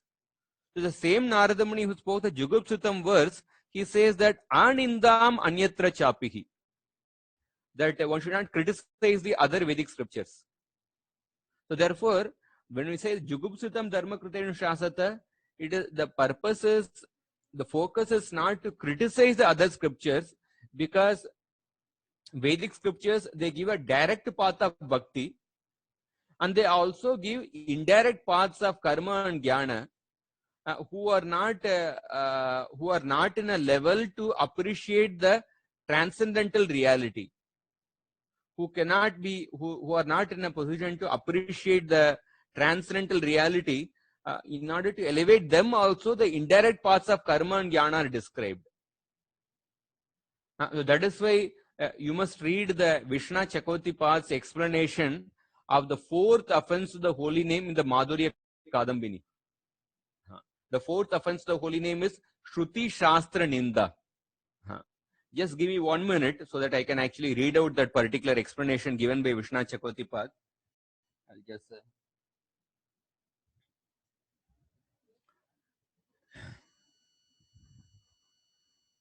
so that you can actually get the proper understanding of that. Yeah. The Shruti Shastra Ninda, what does Vishna Chakotipad says? He says that the Shrutis that propound karma and jnana actually make a specific endeavor to bring those qualified for karma and jnana to the entrance of the temple of bhakti. So what Chakravartipad, the same Chakravartipad who was given such esoteric purports, he says in Madhurya Kadambini, he says that generally Vaishnavas will never criticize scriptures which talk about Bhagavad Dharma, but the Vaishnavas sometimes they may become critical about the scriptures which talk about the path of jnana or karma. So then he says that one must understand even these scriptures which talk about the path of karma or jnana, which glorify other devatas like the Puranas in the mode of passion and ignorance, which glorify other devatas. The purpose of these scriptures is that they want to bring a living entity to the entrance of the temple of bhakti. And that is the intention of both the karma and the jnana scriptures. And then he says, in this way, the Shrutis strive to bring such people to the path of bhakti. The implication is that if wayward persons engrossed in sense pleasure are not encouraged to attain heavenly enjoyment, they will become opposed to the religiosity, prescribed duty, and so on, and thus become even more undisciplined. And mercifully, the section of the Shrutis dealing with pious action gives instructions to such persons in order to actually bring them to the path of karma. And in the course of performing the pious activities, they will also make these people will also certainly receive the association of an exalted devotee, and in that way they will also somehow make some progress in the path of bhakti. So therefore, Vishnu Chakotipad says that one should not criticize the other scriptures. So when we say like when Narada Muni is saying the Jugupsitam Dharma Kritenu Shasata, the focus is not on criticizing the other scriptures. It is on actually you must write a scripture which will actually so that you can actually in which you can exclusively glorify Krishna. And maybe one more quote I will mention. This is from Bhaktivinoda Thakur's Chaitanya Shikshamrita.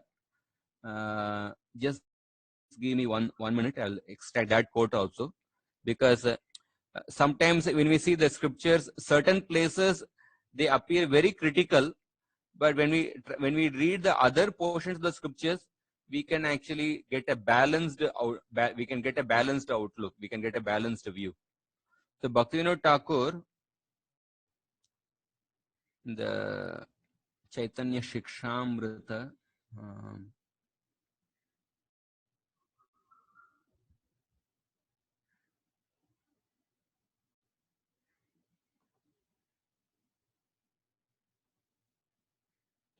Bhaktivinoda Thakur says that he is speaking this point in regards to actually disrespecting the devatas, but it also applies to the other scriptures, because like there are other scriptures which promote devata worship, and you may either disrespect the devatas or you may disrespect the other scriptures which promote the devata worship.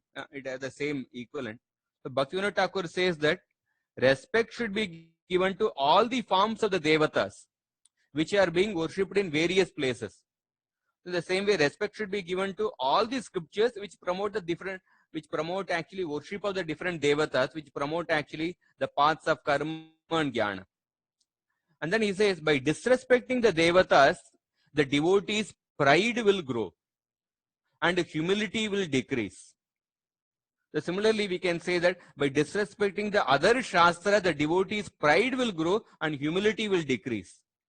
And in this way, the heart will no longer be a suitable dwelling place for devotion.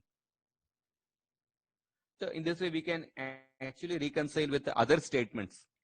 So when Prabhupada writes a purport, usually whenever he writes a purport, he writes a purport exactly chased to the particular context of the particular verse. But the same Prabhupada, if you see in other sections of the other sections, like he will write in a different way. Therefore, we have to see the different statements made by the acharyas in different places, so that we get a balanced understanding. Otherwise, we can actually we can tend to go in the extreme.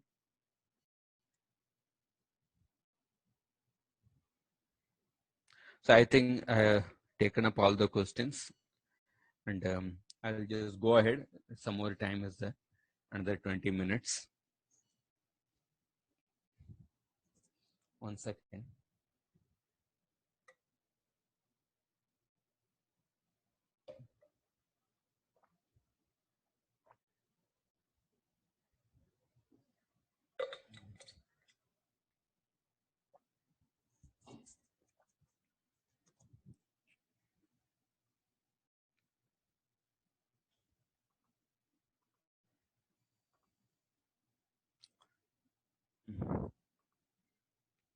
So I will just go through some points from Jiva Goswami's Tattva Sandarbha.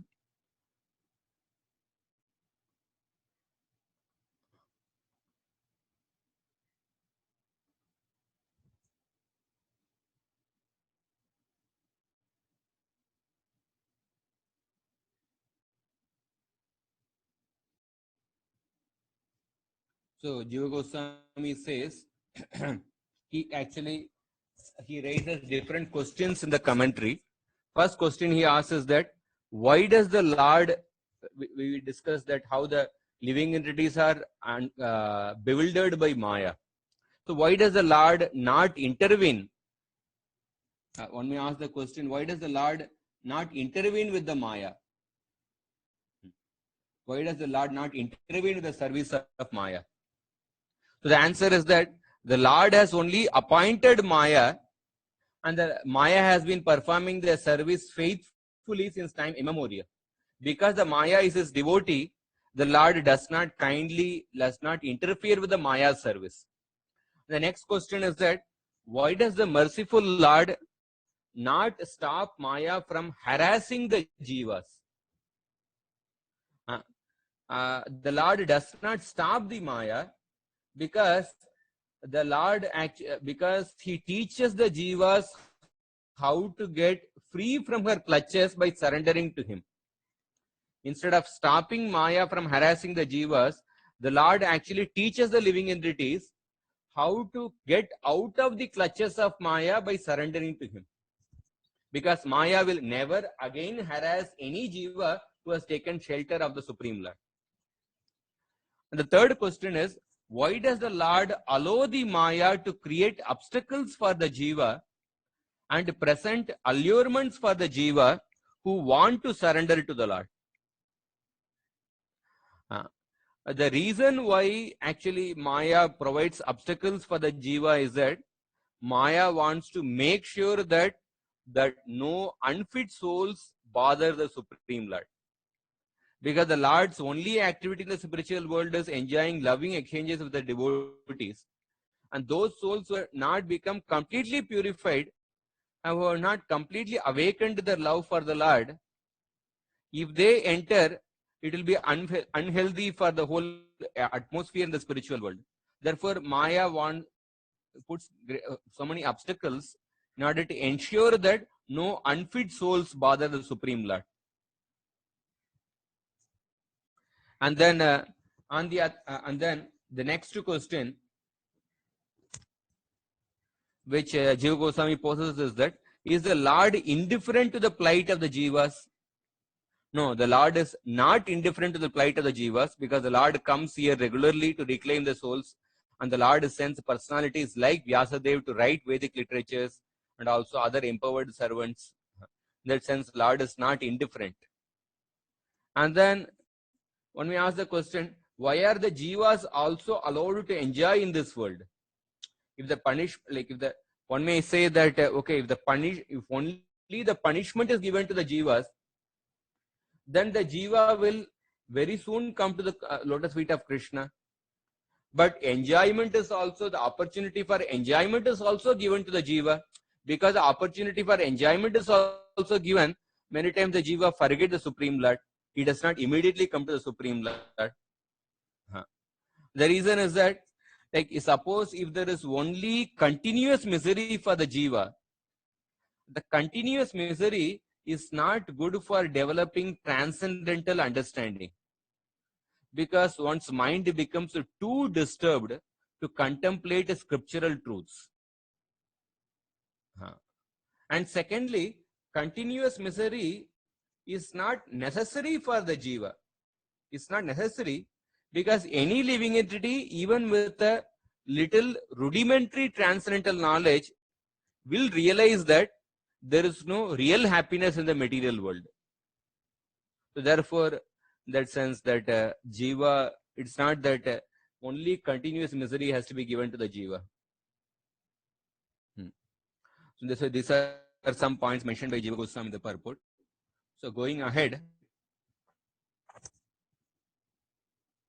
at least I want to complete this section of Vyasadev's trance.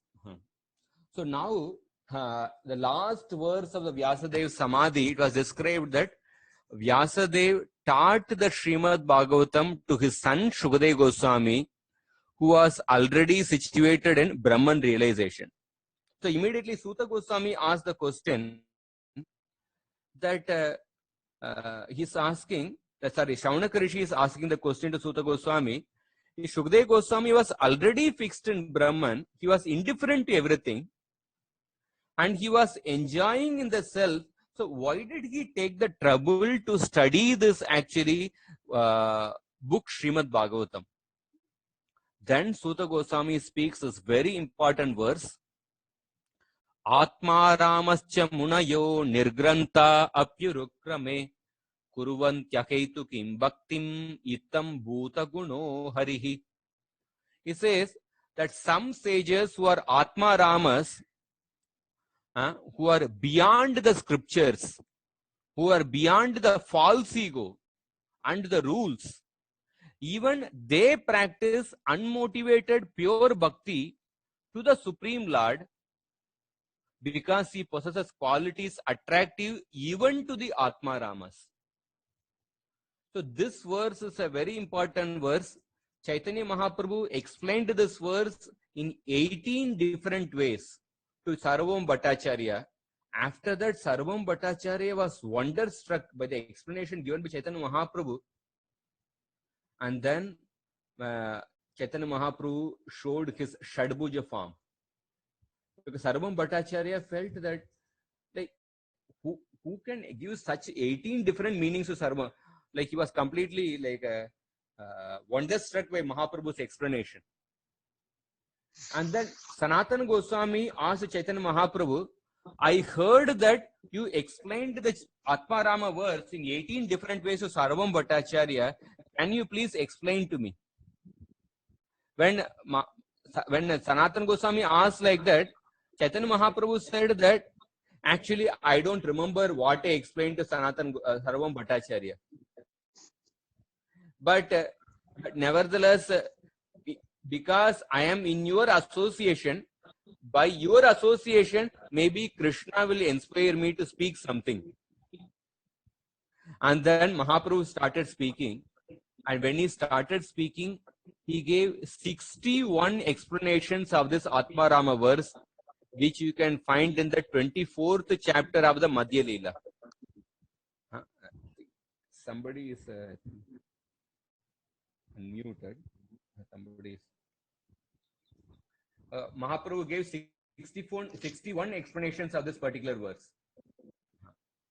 So, therefore, Kaviraj Goswami explains that Atma Rameti Padyarkas Artamshun ya Prakashayan Jagattamo Jagaravyat Sa Chaitanyo Dayachalaha. All glories to Chaitanya Mahaprabhu, who acted as the eastern horizon from where the sun of the Atmarama verse arose. And Chaitanya Mahaprabhu manifested its rays in the form of the different meanings of the verses and thus eradicated the darkness of the material world. May Chaitanya Mahaprabhu protect this universe. So you see that let us go through some of the meanings of this verse. Atma, of course, I'm not going to the 61 explanations. I'm just going to go through the explanation given by Vishwanath Chakravarti Path, because otherwise the course will go on for a long time. So Nirgranta. So Atma Ramascha Muniyo Nirgranta api urukrame. Nirgranta means those people who are freed from the scriptures. Like Krishna says that Yadate Moha Kalilam Buddhir Yatitarishyati Tada Gantasi Nirvedam Shrotavyasya Shrutasya Cha. When your intelligence has completely crossed the denseness of illusion, you will be indifferent to all that has been heard and all that will be heard. So Nirgrantha refers to personalities who have actually transcended all the, who are actually freed from the scriptures. It refers to personalities like Jadabharata. It refers to personalities like Madhavendra Puri, who said that I am saying goodbye to the Sandhyavandana rules. I am saying goodbye to the Shraddha rites. This is one meaning of Nirgrantha. Another meaning of Nirgrantha means, Grantha means false ego, the knot of false ego. Nirgrantha means those who are free from the knot of false ego. Vidyate Hridaya, those who are free from the knot of false ego. And the third meaning of Nirgrantha is that those who are freed from the bondage of rules and regulations. Grantha means bondage of the rules and regulations. Yeah. But even these people, of course, there are other meanings also given in the Madhya Leela 24th chapter. Like, for example, one meaning given by Kaviraj Goswami is that Nirgrantha means, Nirgrantha refers to a person who is hunter. Yeah, a person who is hunter by profession, or a person who is very poor. So therefore, like if you take that meaning, yeah, Nirgrantha refers to a hunter. Even a hunter takes to the unmotivated devotional service of Supreme Lord. For this meaning, for Nirgrantha being referring to a hunter, the Chaitanya Mahaprabhu told the story of the Mrigari, the hunter, getting attracted to the devotional service to the Lord. But when we take the Nirgrantha as referring to those who are like beyond the rules and regulations, those who are beyond the scriptures, then the examples are like Madhavendra Puri, Jada Bharata, Shukadeva Goswami, like that. So there are so many meanings of the word Nirgrantha. So Nirgrantha can refer to those who are free from false ego, those who are free from the rules, those who have gone beyond the scriptures. And then Atma Ramascha Munayo Nirgrantha api urukrame kuruvanti ahaitukim bhaktim. Ahaitukim bhaktim. Ahaitukim bhakti means they perform bhakti without expecting anything in result, anything in return. They perform unmotivated bhakti. They perform unmotivated bhakti, and so because why they perform bhakti without seeking results? Because bhakti is the highest process which is superior to jnana and karma. And that is why kuruvanti agaitukim bhaktim atma ramascha munayo nirgrantha api urukrame. So urukrama particularly refers to Vamana Dev, who performed like a great task of actually covering the entire universe. But urukrama, literally it means that Uru means the best. Krama, Uru Krama means the Lord who produces the best method. The Lord who produced the best method called as Bhakti. So, Atma Ramascha Munayo Nirgrantha api Urukrame Kuruvanti Aheitukim Bhaktim. That means even those people who are beyond the scriptures, false ego and rules, they also practice unmotivated pure bhakti to the master of pure bhakti. Kuruvanti aheitukim bhaktim itam bhuta guno harihi. Because why they perform bhakti? Because itam bhuta guno harihi. Because the Krishna possesses such attractive qualities which are attractive even to the Atma Ramas. The Atma Ramas are completely satisfied in their self. They are completely self-satisfied, but even the self-satisfied people, Atma Rama, there are several meanings of the word Atma Rama given in the Chaitanya Charitamrita. Even the Atma Ramas who are completely self-satisfied, even they become attracted to the qualities of Krishna. The example are like the four Kumaras. The four Kumaras got attracted to the qualities of Vishnu. Shukadeva Goswami got attracted to the qualities of Vishnu. But Vishwanath Chakravarti says that even for the Atma Ramas to get attracted towards the Lord, they have to receive the mercy of the Lord or the devotees. In the case of the four Kumaras, Lord Vishnu gave mercy to the four Kumaras. Lord Vishnu thought that let the four Kumaras realize my qualities. And Vyasadeva decided to give mercy to Shukadeva Goswami. Let Shukadeva realize Krishna's qualities. So when the Lord or the devotees decide to show mercy to the Atma Ramas, then Atma Ramas also get attracted to the Lord's qualities and they start performing unmotivated bhakti. And there are other Atma Ramas, they also perform bhakti, but they perform bhakti with the motivation to merge into Brahman.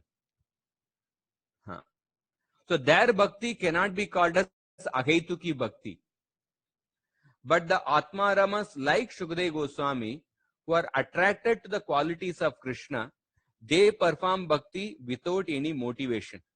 So therefore, this verse talks about the ability of the Supreme Lord to attract even the Atma Ramas towards them. So I will take up some more verses from the Bhagavatam where the word Atma Rama comes. In the fourth, Shiva speaks that Jitam te Atma Vitvarya Swastaye Swasti Rastume Bhavata Radasa Radham Sarvasma Atmane Namaha.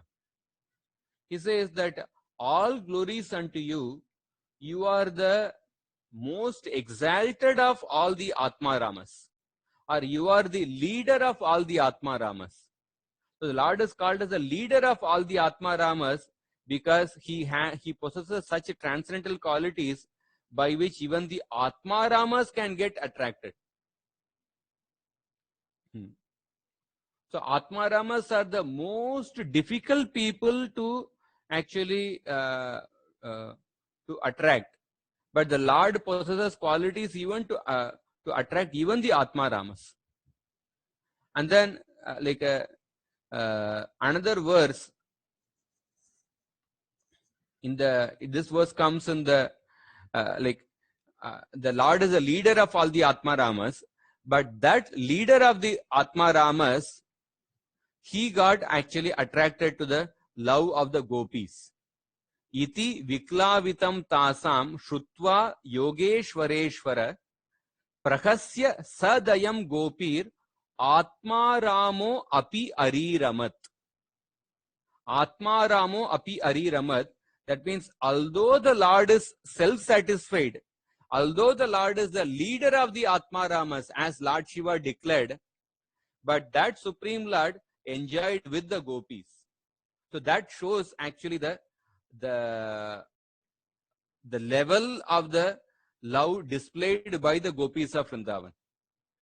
Because the gopis possessed such love by which they could attract even the leader of all the Atma Ramas, that is the Supreme Personality of Godhead. So this shows actually the gradation. One is the general Atma Ramas who may perform bhakti with the desire to merge into Brahman. But there are superior Atma Ramas who perform bhakti, who perform unmotivated bhakti because they are attracted by the qualities of the Supreme Lord. And then, so therefore the Lord is considered as the leader of the Atma Ramas. But even that Supreme Lord gets attracted to the qualities of the gopis, and although he is self-satisfied. So therefore there is a verse which comes in the just 1 minute.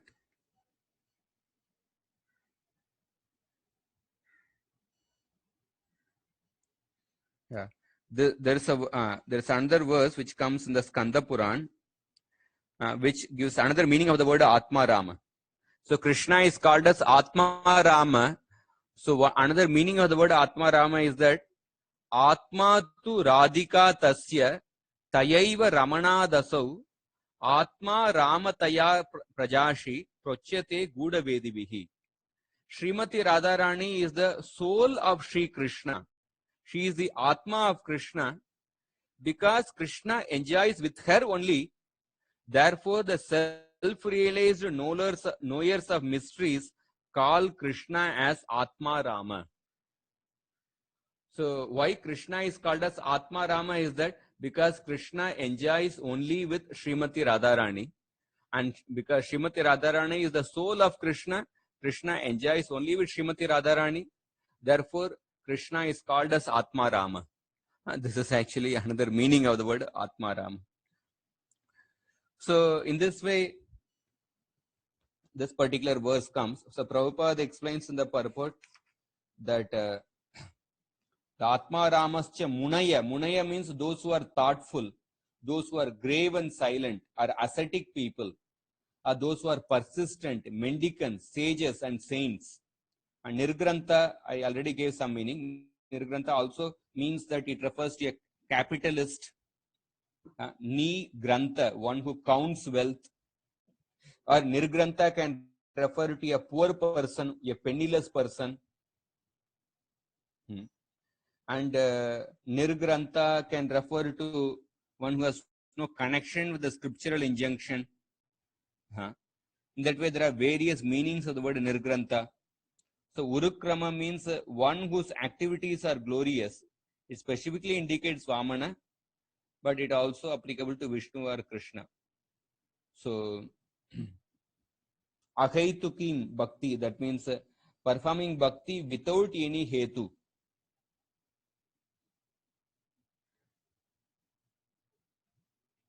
So in this way, there are he explains the different meanings of the word. Kurvanti means doing things for someone else. See, the word Kurvant Atma Ramascha Munayo Nirgranta Api Urukrame Kurvanti Ahaitukim Bhaktim. So in the Sanskrit verbs, some verbs are called as the Atmane Pada, some verbs are called as the Parasmay Pada verbs. So Atmane Pada verb means that when you perform an activity with a desire to enjoy the results, you want to experience the results of the activity, then you have to use the Atmane Pada verb. Like suppose somebody is cooking, but he is cooking for himself, then you have to use the Atmane Pada verb, Atmane Pada form of that particular verb. When somebody is cooking for the sake of others, then you have to use the Parasmay Pada verb. So here Kurvanti is used in the Parasmay Pada. That means a person performs Bhakti not with a desire to experience the results of Bhakti, whereas the Atma Ramas perform Bhakti for the sake of pleasing Krishna. That means Atma Ramas serve the Lord not for personal interest, but for the Lord's pleasure. So therefore, the Parasmay Pada form of the verb is used. And Itam Bhuta Guno Harihi. Itam Bhuta Guno Harihi, that means Itam Bhuta refers to the Lord who is completely filled with bliss. And the personal form of Krishna is so attractive that it comprehends all attraction, all bliss, and all the tastes. Therefore, Itam Bhuta actually refers to the word Akila Rasamrita Murti, because the Lord is composed of all the bliss, or because the Lord is composed of all the transcendental qualities, he is able to attract even the Atma Ramas. Therefore, these attractive qualities of Krishna are so strong that no one wants to exchange them for material enjoyment, mystic powers, and liberation. Of course, the examples are given how different people got attracted to Krishna by hearing about Krishna's qualities. Like the Kumaras got attracted to Krishna by smelling the fragrance of Krishna. Shukdev Goswami got attracted to Krishna by hearing about the pastimes of Krishna. And the Gopis got attracted to Krishna by seeing the bodily features of Krishna. And the Rukmini got attracted to Krishna by hearing about the qualities of Krishna. In this way, different people got attracted to Krishna through different features. And Itam Bhuta Guno Harihi. Hari means one who vanquishes everything inauspicious or takes away the mind of the devotee by awarding pure transcendental love. This way, these are different meanings of this verse. I think I will end here. So today I actually went very slowly, but tomorrow onwards I will be going fast, because we have to cover 3 chapters in 8 sessions. So at this point I will end here, because it's 12:52. If anybody has any other comments or questions, we'll take up now.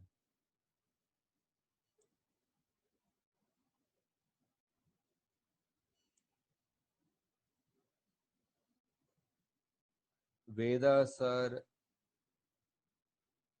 known as Shruti, but we also know that down the line it is expanded.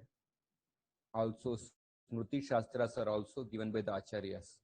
So in that sense, both appears the same that way.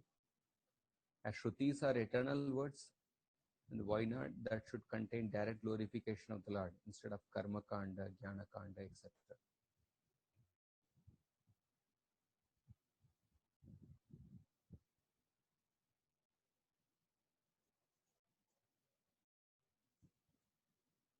both appears the same that way, as Shrutis are eternal. See, Shruti Shastras,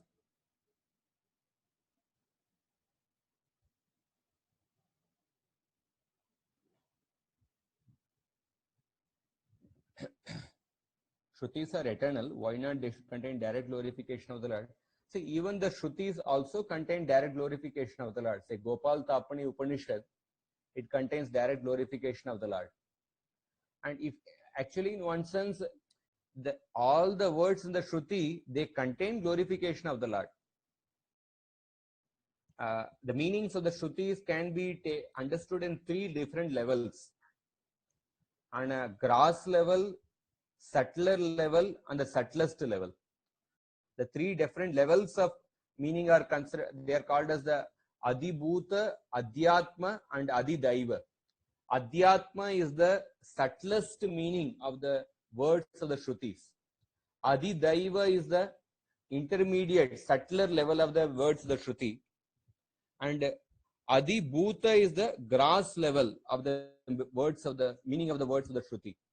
So on Adibhuta level, the Shruti Vakyas can mean actually worship of the different devatas. And Adi Daiva level, it will have a more subtler meaning. But Adhyatma level, the words of the Shruti, they only contain glorification of the Supreme Lord. That's why it is said that Vede Ramayane Chaiva Purane Bharate Tata Adau Antau Cha Madhye Cha Hari Sarvatra Giyate. That all the Vedas, Puranas, and they actually exclusively glorify Krishna in the beginning, middle, and end. So why there is, one may say, why can't have direct glorification? Direct glorification is there in some Shrutis like Gopal Tapani Upanishad. But because generally majority of the living entities, they are not interested in transcendence, they are interested in actually making the material world a better, comfortable place. So therefore, in order to, because they are not interested in a transcendental reality, in order to somehow attract them towards transcendence, so therefore the Vedas adopt this method, this process of actually giving sugar candy with the medicine with a sugar candy. So therefore the Shrutis contain this karma kanda processes, etc.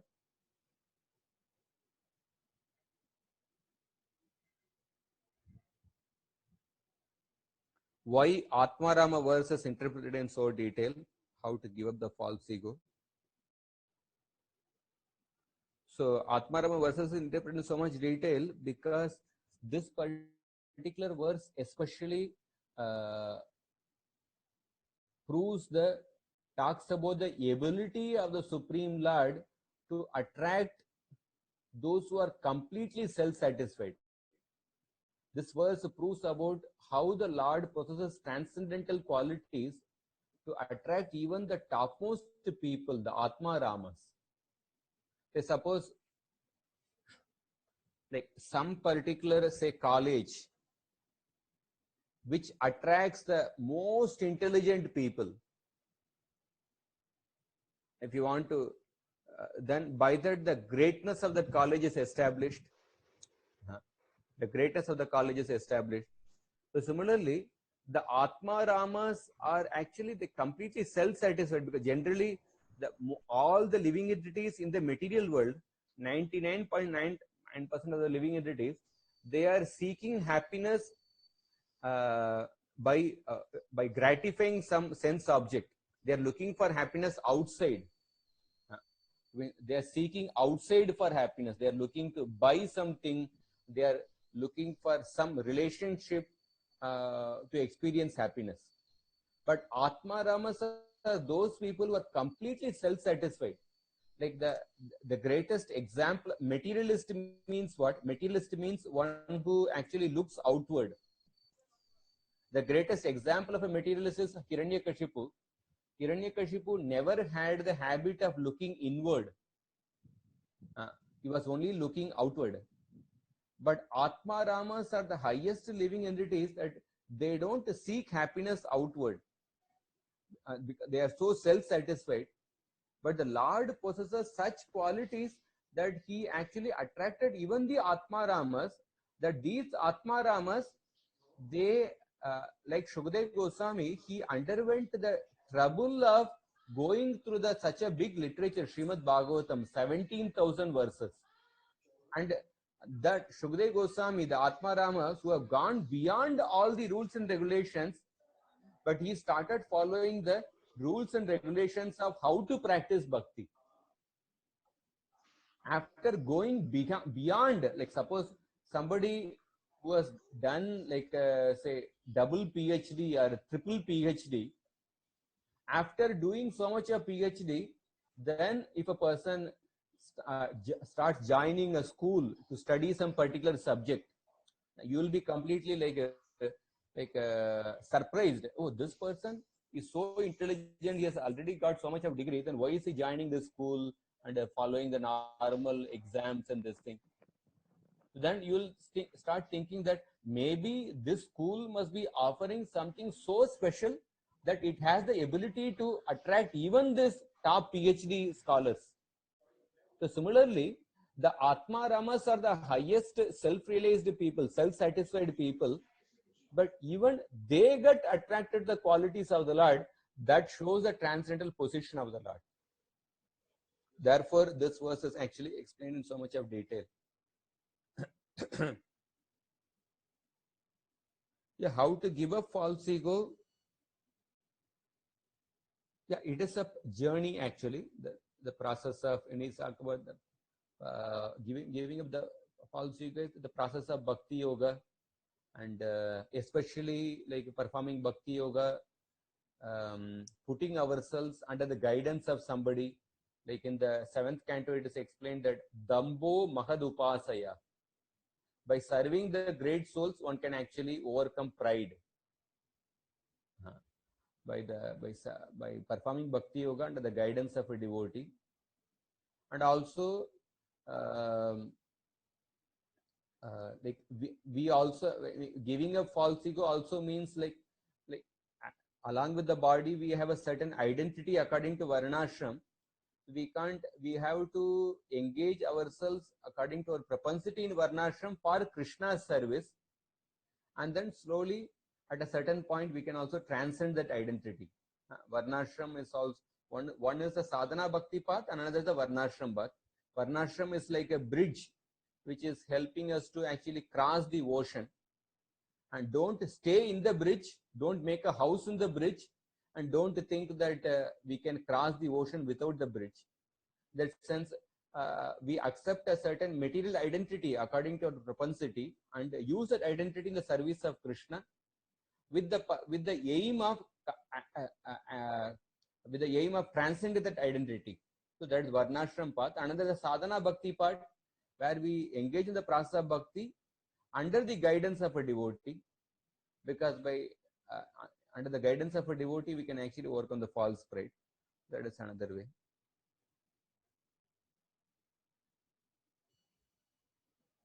So is it that someone can come to the level of Atma Rama without having any attraction to the Lord?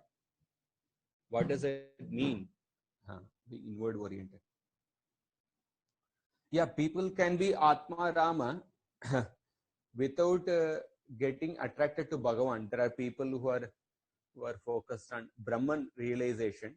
There are many Atma Ramas who understand the material world is miserable, and because having experienced, having seen, and they feel they have experienced different miseries in connection with different personal relationships. So they feel that I don't want to do anything with a personal relationship, and they want to they give up all their desires, and they got attracted to the impersonal Brahma Jyoti, and they start following the Jnana Marga. Of course, Jnana Marga also involves some element of bhakti, but they are mainly, their goal is to mainly merge into the impersonal Brahman. But even such people, those jnanis, they are actually inwardly oriented. They are self-satisfied, but even they become attracted to Krishna.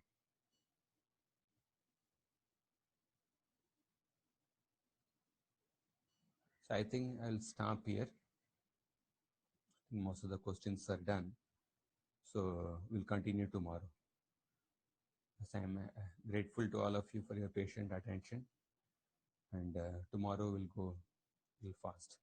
ग्रंथराज Shrimad Bhagavatam की जय, श्रील प्रभुपाद की जय, गौर भक्त वृंद की जय। हरे कृष्ण।